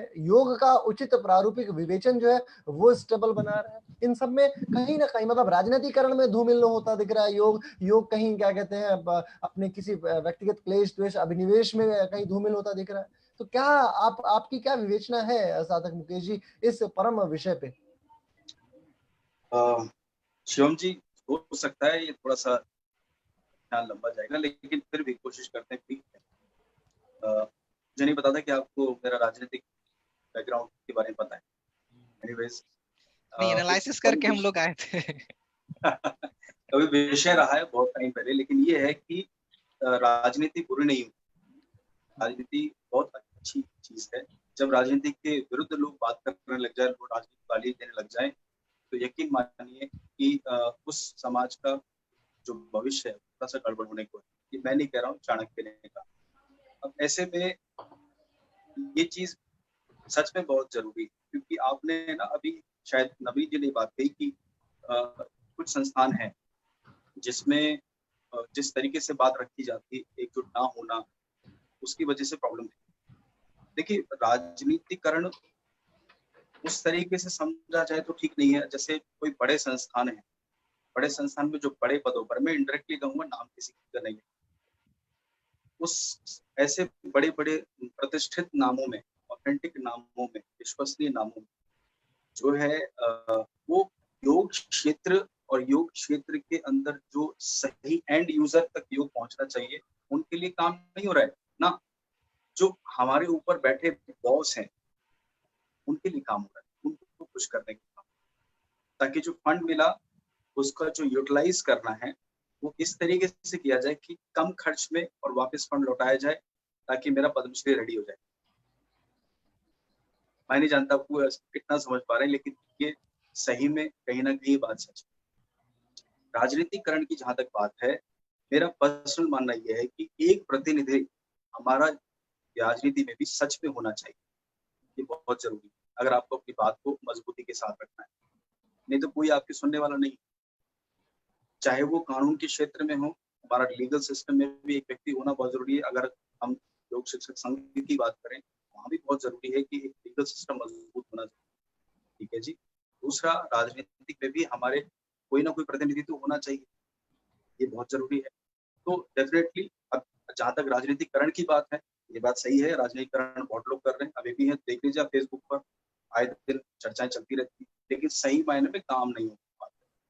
कई चीजें डिमांड की जाती है जिसका कोई औचित्य नहीं, मैं उसको पक्ष नहीं रखता, उसका सपोर्ट नहीं करता। जैसे फंड की बात है, कुछ है, फंड से नहीं होगा, बहुत कुछ बड़ा करने की जरूरत है। यूनिटी की बात कपिल जी ने कही, ये बहुत जरूरी है। मैं इसका उदाहरण देके बात करता हूँ, उन्होंने बात तो कही, लेकिन मैं उदाहरण देता हूँ। पिछले साल एक घटना घटी थी, आपको याद होगा, 30 हजारी कोर्ट दिल्ली में, वहां पर एक भयंकर युद्ध हो गया, लड़ाई झगड़ा हुआ वकीलों और पुलिस के बीच, याद है आपको? जी और जी उस जी। घटना में वो पूरे देश में रोष प्रकट हो गया था। और याद रखिए, आपको पता है कानून सिस्टम में वकील पुलिस के बिना नहीं रह सकती और पुलिस वकील के बिना नहीं रह सकती। सिस्टम एक दूसरे की पूरक है, काम नहीं करता। तो आप सोचिए कि एक वकील के ऊपर हमला हुआ तो पूरे देश के वकीलों ने क्या किया था। हालांकि मैं किसी हिंसा के पक्ष में नहीं हूँ, लेकिन एकजुट थे कि नहीं, ये उदाहरण की तरह समझा।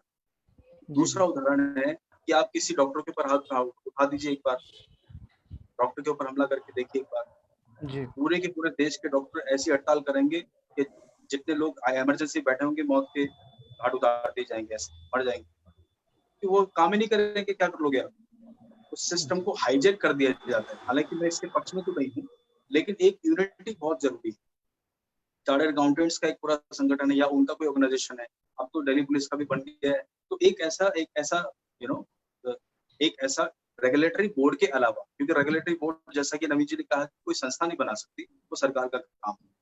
और अच्छा काम हुआ भी है, ये वाईसीबी कुछ बुरा काम नहीं है, लेकिन कुछ पॉइंट्स को चेंज करना जरूरी है। उसके अंदर जो फी है ना, वो फी बहुत ज्यादा है।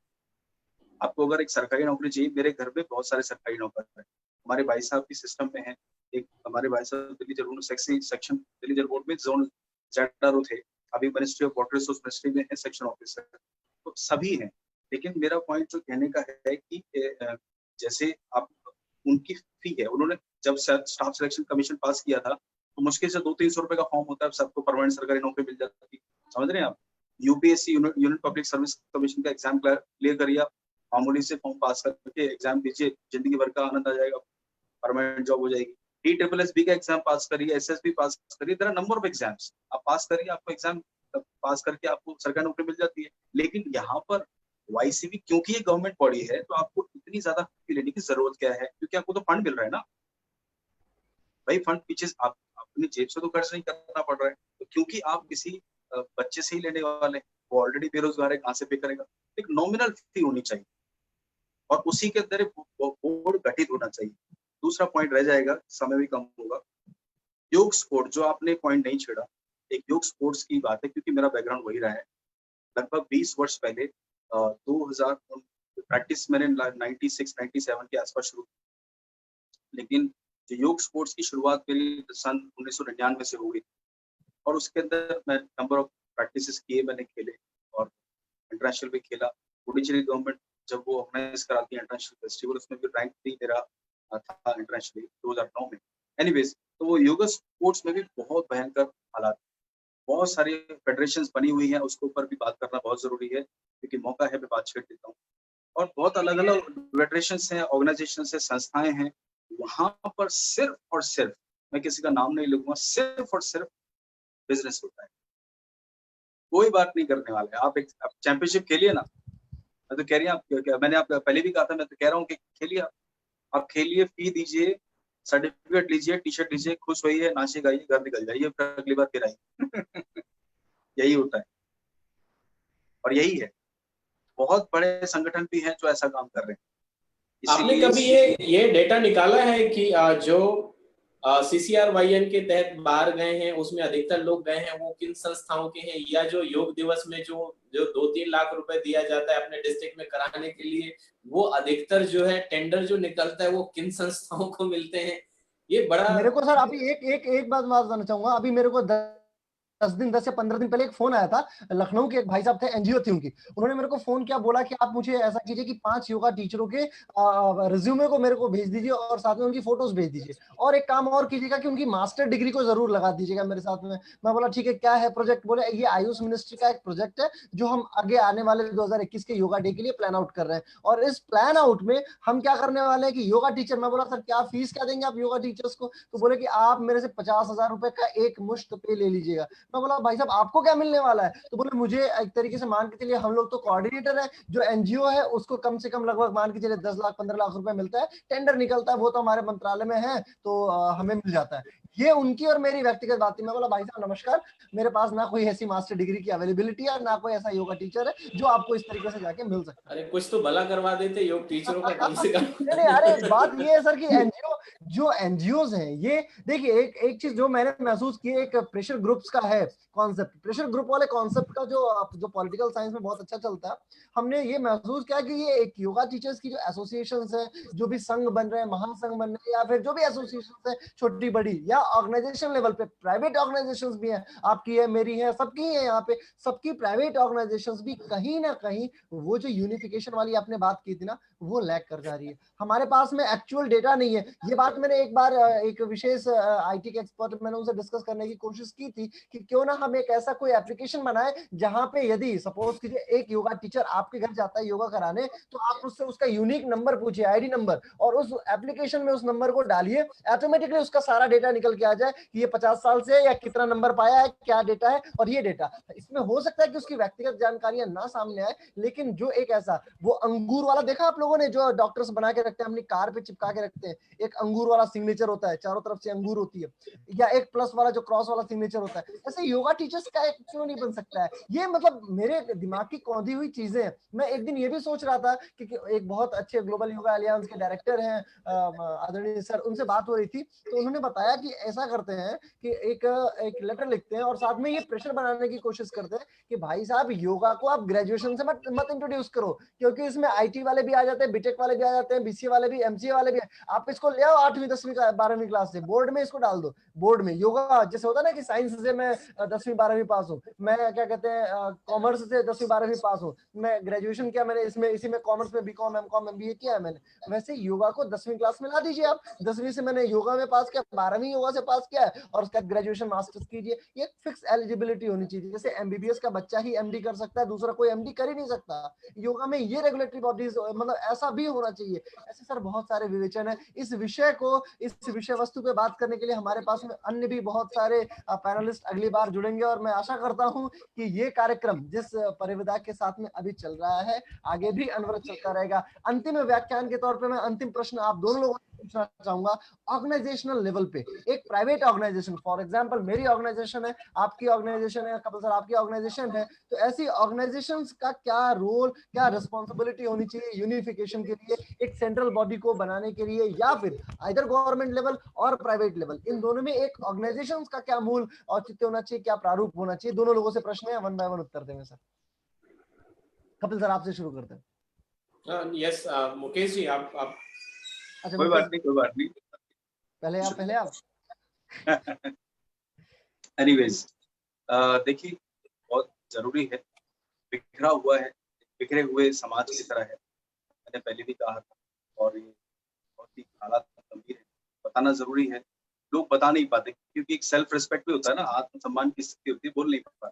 योग शिक्षकों में ये बड़ा कूट कूट के भरा होता है, तारीफ बताएंगे नहीं लेकिन सफर करते रहते हैं। तो ये सही बात है, इसके लिए सबको साथ आना बेहद जरूरी है, और रेगुलेटरी बोर्ड के लिए जो संघ, जो जितने भी ऑर्गेनाइजेशंस हैं उनका साथ आना जरूरी है। मैं अभी जब हमने यौगिक लाइव लर्निंग सीरीज शुरू किया था, मैंने सबसे कांटेक्ट करने की कोशिश की थी, काफी लोग उसमें जुड़े भी थे, विदेशों से भी जुड़े, और मैंने कुछ जब इंडिविजुअली लोगों से बात करने की कोशिश की तो कई लोगों की उनको ऐसे मनाना पड़ता है जैसे शादी में फूफा नहीं नाराज हो जाते, फूफा जीजा, ये हालात। मैंने कहा कि क्या मतलब, व्हाट इज दिस, क्या चल रहा है भाई साहब, ये सभी के लिए, मुझे कुछ रुपया नहीं मिलने वाला, ठीक है, और एक लाख का थोड़ा नाम हो जाएगा, वो एक अलग बात है, लेकिन अल्टीमेटली एफर्ट लग रहे हैं, कुछ ले थोड़ी ना रहे किसी से। हम अलग अलग एक्सपर्ट्स को प्लेटफॉर्म देकर के लोगों तक पहुंचा रहे हैं बात उनकी, और ये नहीं कि सारे एक्सपर्ट्स हैं। मेरा मतलब ये है कहने का कि कहीं ना कहीं ईगो प्रॉब्लम है, आप इसको अदरवाइज मत लीजिएगा, लेकिन ये सच है। मैं फिर बोल रहा हूँ, किसी की कुंडली नहीं जगी है, किसी को कोई सिद्धि प्राप्त नहीं है, अणिमा महिमा लगिमा गरिमा किसी को कुछ नहीं है, सबके पास डिग्रियां हैं, लेकिन वो डिग्रियों के साथ विनम्रता भी बहुत जरूरी है। इसलिए लोगों ने बोला योग शिरोमणि योग आचार्य सब अवार्ड मेरे पास हैं, रेप्यूटेड ऑर्गेनाइजेशंस, सब कुछ है, लेकिन मैं नहीं लगाता क्योंकि ताकि मेरे को सुबह उसकी याद रहे उठते ही कि भाई you are learner practitioner, you are nothing. ये साधक लगाने का मकसद ये पहले अहंकार को खत्म करना पड़ेगा, शून्य करना पड़ेगा, ये बहुत जरूरी है। लोग अपनी संगठन बना करके बड़े बड़े पदों पर चेयरमैन फाउंडर ये वो बैठ जाते हैं, लेकिन उनको लगता है कि वही उस देश के राजा हैं। मैंने भी एक बात कही थी अपनी वीडियो में जब कोरोना के विषय में अपने योगी लक्ष्य चैनल पर, क्या ना एक शक्ति का सिद्धांत है, एक ऊपर जो बैठा व्यक्ति है ना वो नीचे वाले को कभी ऊपर नहीं आने देगा। ये हमेशा रहा है, हमेशा रहेगा, घर में, समाज में, संस्थाओं में, हर जगह, सरकारों में, ऊपर वाला ऊपर ही बना रहना चाहता है, सत्ता का लोभ ऐसा ही है।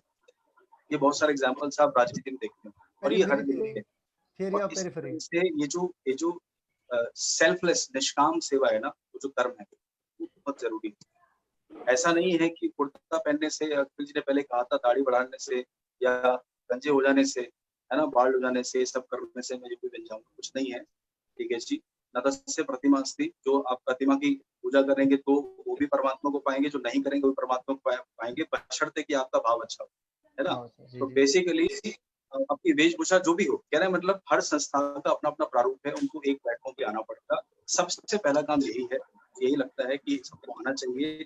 अपने अपने नंबर के सब चला रहे हैं कि मेरे पास इतने लोग हैं, और योग शिक्षक संघ को भी मुझे लगता है नंबर बढ़ाना चाहिए। हालांकि हो सकता है इस पे दास हो, लेकिन ये बहुत जरूरी है, नंबर बहुत जरूरी है, सबको जोड़ना बहुत जरूरी है। इसलिए क्योंकि जिसकी जितनी ज्यादा आवाज होगी उसकी सुनी भी जाती है, यकीन मानिए, तो ये बहुत जरूरी है। हम अलग अलग स्तरों पर हम लोग साथ हैं, कोई दिक्कत नहीं है, क्योंकि हमारा इंटेंशन बहुत प्योर है, इंट्यूशन बहुत प्योर है। जी कमल भाई साहब, आप नवीन जी कुछ बोलना चाह रहे हैं? जी बताएं। नहीं कपिल जी आप फिनिश करें, मैं फिर अपनी रूपरेखा बताता हूँ कि यूनिटी पे काफी अच्छी बातचीत रही है, और इस पे एक दो पॉइंट्स मैं नहीं बता पाया था, तो मैं आप बताऊंगा, आप बात करें फिर मैं आपकी बात मेरा पॉइंट शिवम जी ये है कि जितनी भी संस्थान है, हालांकि देखिए कुछ प्रभुत्व उन्हीं का है जो बड़ी संस्थाएं हैं, जैसा कि मुकेश जी ने कहा, जिनके पास में नंबर ज्यादा है, जिनकी आवाज ज्यादा है, वो जो है जब कद्दू कटता है और सब में बटता है तो फिर उनको जो है वो अपना अपना मारामारी होती है।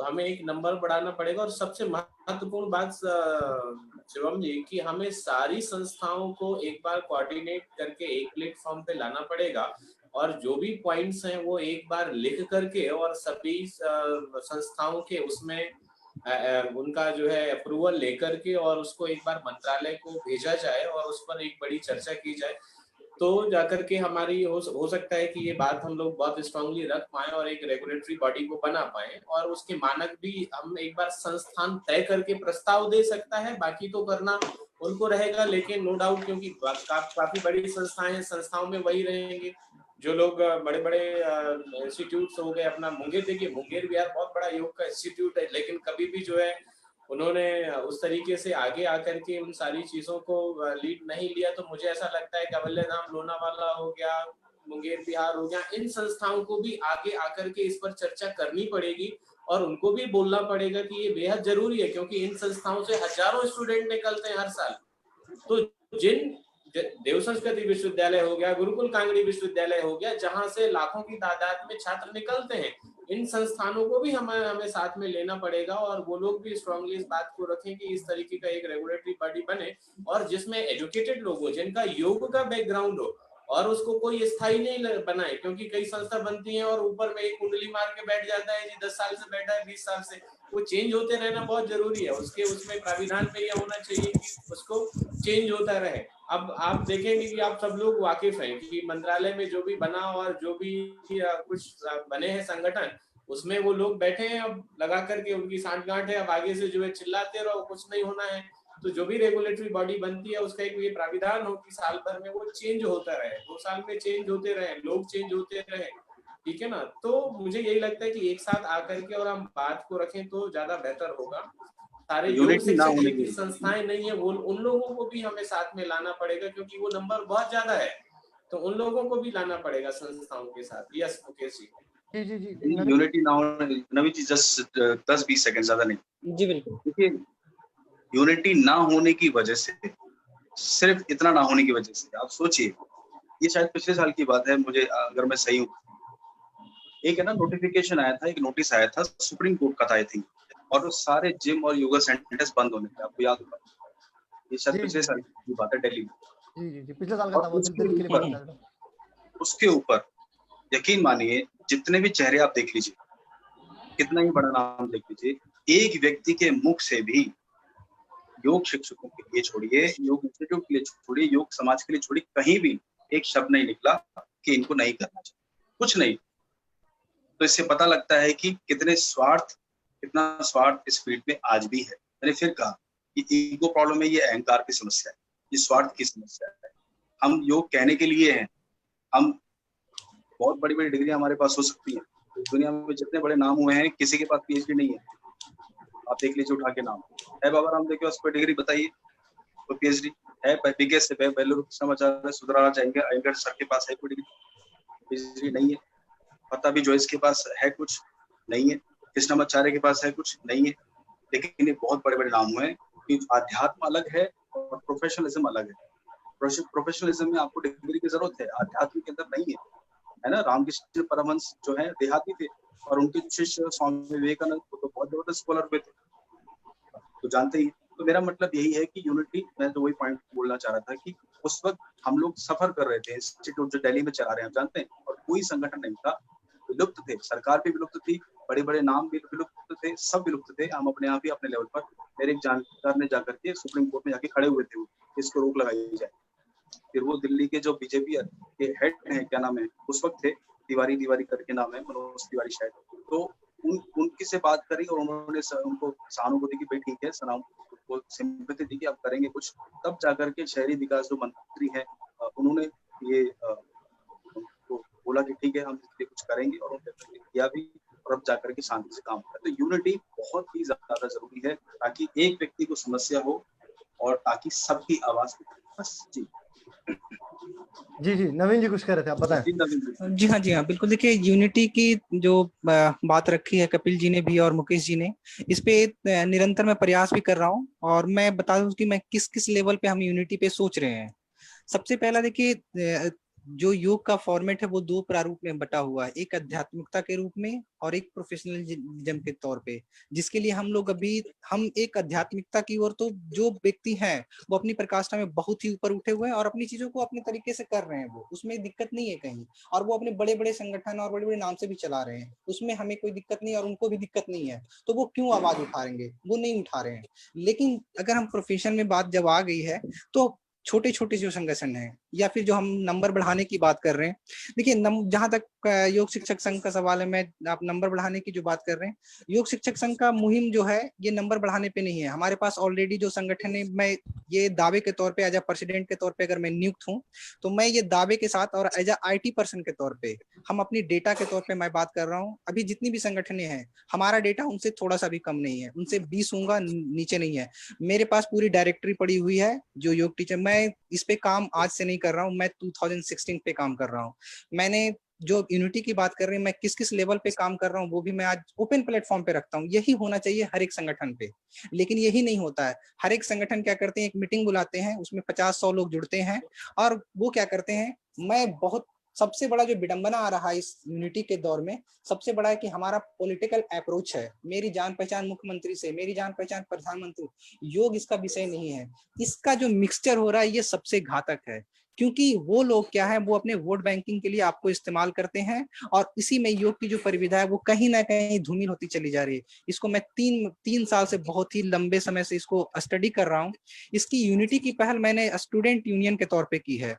हमने जितने भी यूनिवर्सिटीज हैं उनके प्रोफेसर और उनके HOD से बात की, वहां से जब हम ये बात कर रहे थे और हमने जब कार्यक्रम भी चला रहे थे, वॉइस ऑफ योग योग शिक्षक संघ की तरफ से ही चल रहा था, उसमें हमने कुछ HOD को भी बुलाए, तो उन्होंने हमें ये आश्वासन दिया कि नहीं, आपको जितनी भी सहायता हमसे चाहिए इस विधा, क्योंकि हम डेवलप कर रहे हैं। डेवलप कौन करते हैं हमें, वो एकेडमिक ही तो डेवलप कर रहा है कि कोई और कहीं से हम डेवलप कर रहे हैं। ये सर्टिफिकेशन प्रोफेशनल कोर्स होते हैं, लेकिन लोग आज इसको एकेडमिक मान बैठे हैं।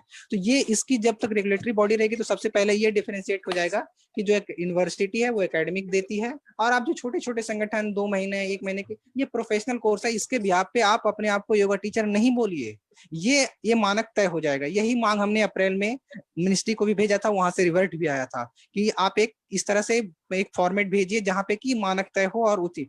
दूसरी बात, हमने जब संगठन के तौर पे हमने हर एक संगठन से बात करनी शुरू की है।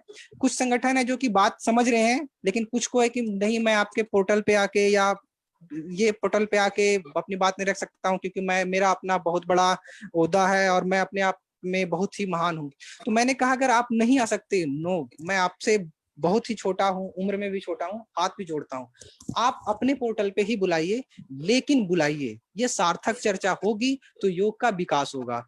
लेकिन अगर आप ये कहेंगे कि मेरी मुख्यमंत्री से जान पहचान है, मेरी प्रधानमंत्री से जान पहचान है, जब आपकी किसी को भी जरूरत होती है साहब, तो हर एक का जान पहचान मुख्यमंत्री और प्रधानमंत्री से हो जाता है। आज के डेट में एक सुशांत सिंह राजपूत की बात देखें, जनरल सा आदमी था, वो एक एक्टर था, उसका एक अपना फेम था, उसकी जान पहचान फेम या कहीं सरकार तक नहीं थी, लेकिन अगर कहीं बुरा हुआ तो उसकी देखिए पूरी हिंदुस्तान की बात अगर करें तो पूरा सिस्टम उसके पीछे लग गया। तो यही चीज है, आप अगर इसको एक पॉलिटिकल रंग दे देते हैं कि मेरी जान पहचान है, कुछ लोग ऐसे तथाकथित मिल जाते हैं जो कि बोलते हैं 1 मिनट लूंगा और, तो लोग बोलते हैं कि मेरी जान पहचान है, मैं ये करवा दूंगा। तो इस चीज को दूर रखना चाहिए योग से, मेरा अपना पर्सनल व्यू है, बाकी आप लोग का भी व्यू होगा। जी जी जी जी दूसरा, इस पे यूनिटी के तौर पे हमने योग यूनिवर्सिटी से ही बात करनी शुरू की कि सर ऐसा होता है क्या कि जब हम प्रोफेशन में आते हैं तो हम बच्चों को ज्ञान नहीं होता और हम एक संगठन के तौर पे उसके नीति निर्माता बनते हैं। हम संगठन के तौर पे यो जॉब के पाने की लालसा में वो हमारे पास आता है और हम उसे बताते हैं कि ये सारे संगठन में मैं अच्छा हूँ और इस तरह से चीजें चलती है और योग की जो चीजें हैं वो हमारे अकॉर्डिंग चलती है।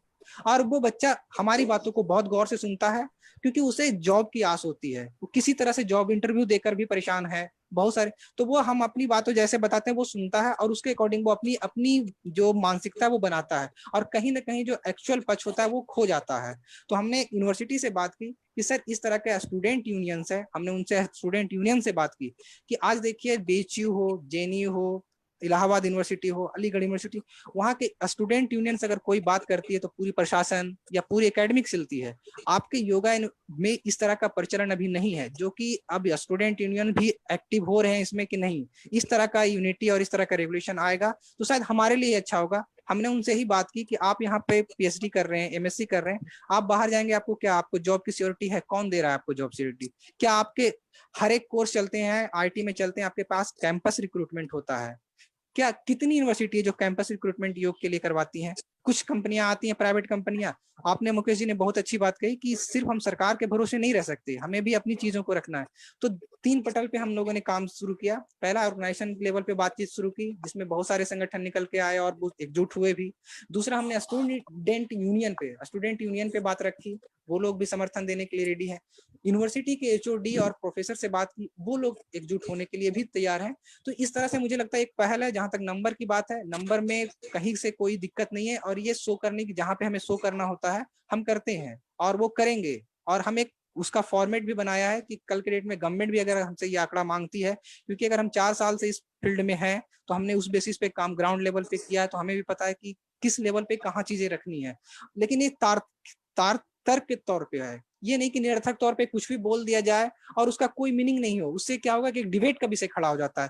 हम डिबेट एकजुटता की बात करते हैं और फिर संगठन क्या करती हैं, अपनी चीजों को इस तरह से राजनीतिक तौर पे रखती है कि एक अलग नया डिबेट खड़ा हो जाता है। और हम में क्या है, हम योग में जुड़ने के लिए आए हैं, लेकिन हम एक दूसरे के क्या हो जाते हैं, एक दूसरे के विरोधी बन जाते हैं। तो ये चीजें नहीं होनी चाहिए और इसका एक मानक जो बड़ा होना चाहिए, योग से ऊपर उठ के हम इस पे बात अगर करना शुरू कर देंगे सभी के साथ, तो ये बहुत ही आगे चलेगी। तो हमारा ये 3 पटल पे मैंने बताया, इस पे हम यूनिटी पे भी काम कर रहे हैं और आगे बहुत ही सफलता मिल रही है और इसमें जी जी आगे जी कोशिश जी। भी रहेगी। साधक मुकेश जी कुछ कहना चाह रहे थे, इसके बाद हम लोग छोटा सा पॉइंट, बस एक छोटा सा, मैं जी जी ऑडिबल हूँ, मेरी आवाज आ रही है? एब्सोल्युटली जी। ऑडिबल। छोटा सा पॉइंट है, नवीन जी बहुत अच्छा बोला आपने, लेकिन है ना, मैं उससे इत्तेफाक नहीं रखता हूँ, बस वही एक ही पॉइंट है, ज्यादा नहीं, बाकी बहुत जी अच्छा। हाँ, बिल्कुल। देखिए, क्योंकि वर्ल्ड पॉलिटिक्स का तो पता नहीं क्या चल रहा है, अलग अलग चीजें चल रही हैं, उसको यहाँ पे विषय भी नहीं, लेकिन अगर उदाहरण के साथ समझें तो एक ना ब्लॉक वोटिंग होती है, नंबर गेम होता है, जो जिसके पास नंबर ज्यादा है उसकी बात सुनी जाती है। हमारे देश में भी आप जानते हैं, एक तबका है, एक स्पेशल तबका है जो अपनी बात बनवाने के लिए एक विशेष व्यक्ति को ही अपना वोट देता है। उनके पास नंबर है और वो उस नंबर के ऊपर हर राजनेता फेथ करता है। अलग अलग तबके हैं, अलग अलग समाज के लोग हैं, मुझे शायद बताने की जरूरत नहीं है, आप जानते हैं सब कुछ। तो अलग अलग तबके हैं, वो ब्लॉक वोटिंग मतलब एक बड़े ग्रुप में लोग वोट करते हैं जी और एक मुकेश जी, थोड़ा सा यहाँ पे इंटरप्ट करूंगा। देखिए, जहां तक नंबर की बात है तो हम लोगों ने जितने भी बड़े ऑर्गेनाइजेशन जो बात कर रही हैं कि मेरे पास 15 लाख का डेटा है, मेरे पास 25 लाख का डेटा है, मैंने 50 लाख, मैं उनको इनवाइट कर रहा हूँ। ये योग मंथन का जो कार्यक्रम हमने स्टार्ट किया, ये ऐसा नहीं कि कुछ मन में आया कर दिया, ऐसा नहीं था। ये पूरी स्टडी और पूरी 2-3 महीने की पूरी डॉक्यूमेंटेशन के साथ हम लोग आए।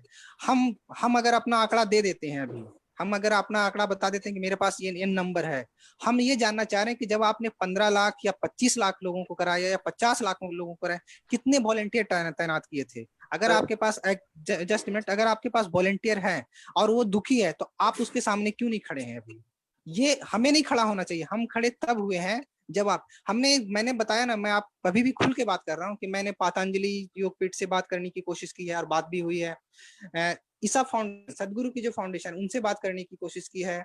श्री श्री रविशंकर की जो आर्ट ऑफ लिविंग, उनसे बात करने की कोशिश की है।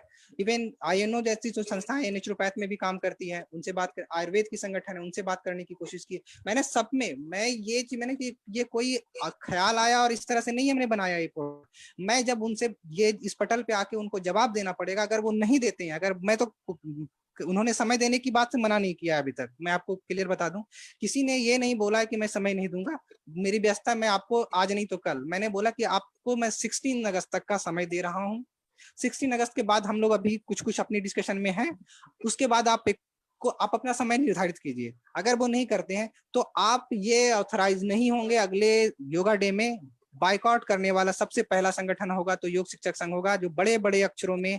और क्योंकि अगर आप योगा डे के नाम पे लोगों को लेकर जाते हैं, उसके बाद 1 साल तक आपको उनकी याद नहीं आती है, और योगा डे में भी ले जाते हैं आप सर्टिफिकेट थमाने के लिए, आपको तो फंड मिलता है साहब। हमने मिनिस्ट्री में भी जो लोग हैं उनसे भी बात की है, और जहाँ ये रेगुलेटरी बॉडी की जो बात है, कपिल जी से भी मैं सहमत हूँ। हम लोगों ने 10 अलग अलग संस्थानों से जो चुने हुए लोग होंगे उन्हीं को एज अ डेलीगेट के तौर पे भेजा जाएगा, ना कि योग शिक्षक संघ का अगर मैं प्रेसिडेंट हूं तो मैं जाऊंगा। ये इसलिए क्योंकि ये मेरा काम नहीं है, योग टेरिटरी का काम है। तो इसमें सारे संगठन में आप में जो योग्यता है, मेरे में ये शायद वो योग्यता नहीं है, लेकिन मैं आवाज उठा रहा हूँ, ये हो सकता है। लेकिन अगर आप में ये योग्यता है, आपने उस चीज को जिया है, तो आप एज अ डेलीगेशन जाएंगे और आप उन बातों को रखेंगे, ना कि योग शिक्षक संघ की तरफ से। ये आपका अपने संगठन की तरफ से भी होगा। उसमें हमारे साथ जो जुड़े हुए लोग रहेंगे उनका भी लेटर शीट रहेगा। हम एक इनवेलप में बंद करेंगे, साहब हमारे पास सैकड़ों आए, हजारों आए, ये लिखिए, आप इसको रिव्यू कीजिए। उसके बाद अगर आप नहीं सुनते हैं तो फिर हमारा लीगल प्रोसेस भी जारी रहेगा। और अब आज बहुत तरीके हैं साहब। जी जी रवि जी जी, वो बात परफेक्ट है, बस छोटी सी बात, वो ठीक है, वो तो इसके लिए पूरा समर्थन है, बात वो नहीं है। सिर्फ इतनी सी बात है, मैं बहुत बड़े व्यापक उसकी दृष्टिकोण से बात जी कर रहा बिल्कुल हूँ, बिल्कुल, जरूर आपसे मैक्रो लेवल पर, माइक्रो लेवल पर नहीं। क्योंकि जब बड़े स्तर पर काम होता है तो आप दिल्ली में बैठे हैं, आपके पास एक बहुत बड़ा ग्रुप है, हो सकता है लेट्स से उसके अंदर 1 लाख लोग, 10,000 लोग। तो जब आप अपनी बात रखेंगे ना और आप बताएंगे कि भाई ऐसा ऐसा संगठन है, इसमें ये नंबर, तो जब पॉलिटिकली जो प्रतिनिधित्व करते हैं, पॉलिटिकल राजनीतिक, उनसे बात रखते हैं तो आपकी बात में वजन होता है। बस इतनी सी बात है, आप ठीक है। जो बात कह रहे हैं बिल्कुल ठीक है, इतनी सी बात और जी जी कोई जी, बात तमाम तमाम विषय वस्तुओं पे खैर बात करने के लिए हमारे पास ना ही विषयों की कमी है और ना ही हमारे आधारभूत तत्वों की। मतलब इन तमाम चीजों में जो एक महत्वपूर्ण चीज है वो है योग, क्योंकि योग के ही हम सब वेदता हैं और योग के कारण ही अपने विषय वस्तुओं को हर व्यक्ति तक पहुंचा पाते हैं। आज जिस विषय वस्तु पे बात कर रहे हैं वो योग मंथन का एक बहुत महत्वपूर्ण पहलू रहा है और साथ में आगे आने वाले समय के लिए भी रहेगा, क्योंकि योग मंथन हमेशा से ये चाहता है कि एक सर्टिफाइड बोर्ड हो और ना केवल सर्टिफिकेट बोर्ड। ऐसा सिर्फ सर्टिफिकेट बोर्ड की ही आवश्यकता नहीं, एक नेशनल ऑर्गेनाइजेशन की नहीं। मैं और व्यक्तिगत योग मंथन, योग शिक्षक संघ और तमाम वो योग स्कॉलर्स जो अंतरराष्ट्रीय पटल पे भी योगा एम्प्लॉयमेंट से ग्रसित है, उनको एम्प्लॉयमेंट तो मिलती है अंतरराष्ट्रीय पटल पे, लेकिन भारत में उनकी कोई सुनने वाला मतलब कोई माई बाप नहीं है। ऐसे योग टीचर्स जो इंटरनेशनली है या नेशनल, वो योगा अध्यापक जो दूर सुदूर अपने गांव में बैठा पड़ा है और इस आस में बैठा पड़ा है कि दिल्ली में मेरे बड़े भाई बैठे हुए, वो लोग जरूर कुछ करेंगे। इन सारी चीजों के लिए सबसे जरूरी है, जिसपे आदरणीय हमारे अग्रज कपिल केसरी भाई साहब ने भी कहा कि हमें एकाग्र होना और एकजुट होना बहुत जरूरी है। आइए एक साथ जुड़े मिले और योग मंथन के कार्यक्रम के द्वारा एक दूसरे तक ये अपनी बातों को पहुंचाएं और आगे आने वाले भावी प्रारूपों को भी दिशा निर्देशित करें। यदि आपके पास ज्ञान की पराकाष्ठा है, सीमा है, आपके पास में जो भी है, उन तत्वों को लाएं, अपने योग अध्यापकों के बीच तक रखें। योग मंथन अनवरत आपके बीच में जारी रहेगा और अगले फिर रविवार को हम लोग मुलाकात करेंगे किसी ना किसी विशेष योग गुरु, योग अध्यापक, योगाचार्य या योग के साधक या योग के शिक्षक के माध्यम से। बीच के हफ्तों में 5 दिनों के बीच में किसी एक विशेष राज्य को, जिसमें हम पंजाब, उत्तर प्रदेश और पंजाब हरियाणा ये डन हो चुका है, आगे किसी ना किसी विशेष राज्य को वापस लेके आएंगे। वहां पे होने वाली योग क्रांति को आपके सामने रखने की कोशिश करेंगे योग मंथन के माध्यम से। मैं आपके साथ जुड़ा, योग शिक्षक संघ आपके साथ जुड़ा, तमाम मेरे साधकगण और मित्रगण जुड़े, इसके लिए बहुत बहुत आभार आप सभी का। धन्यवाद, नमस्कार।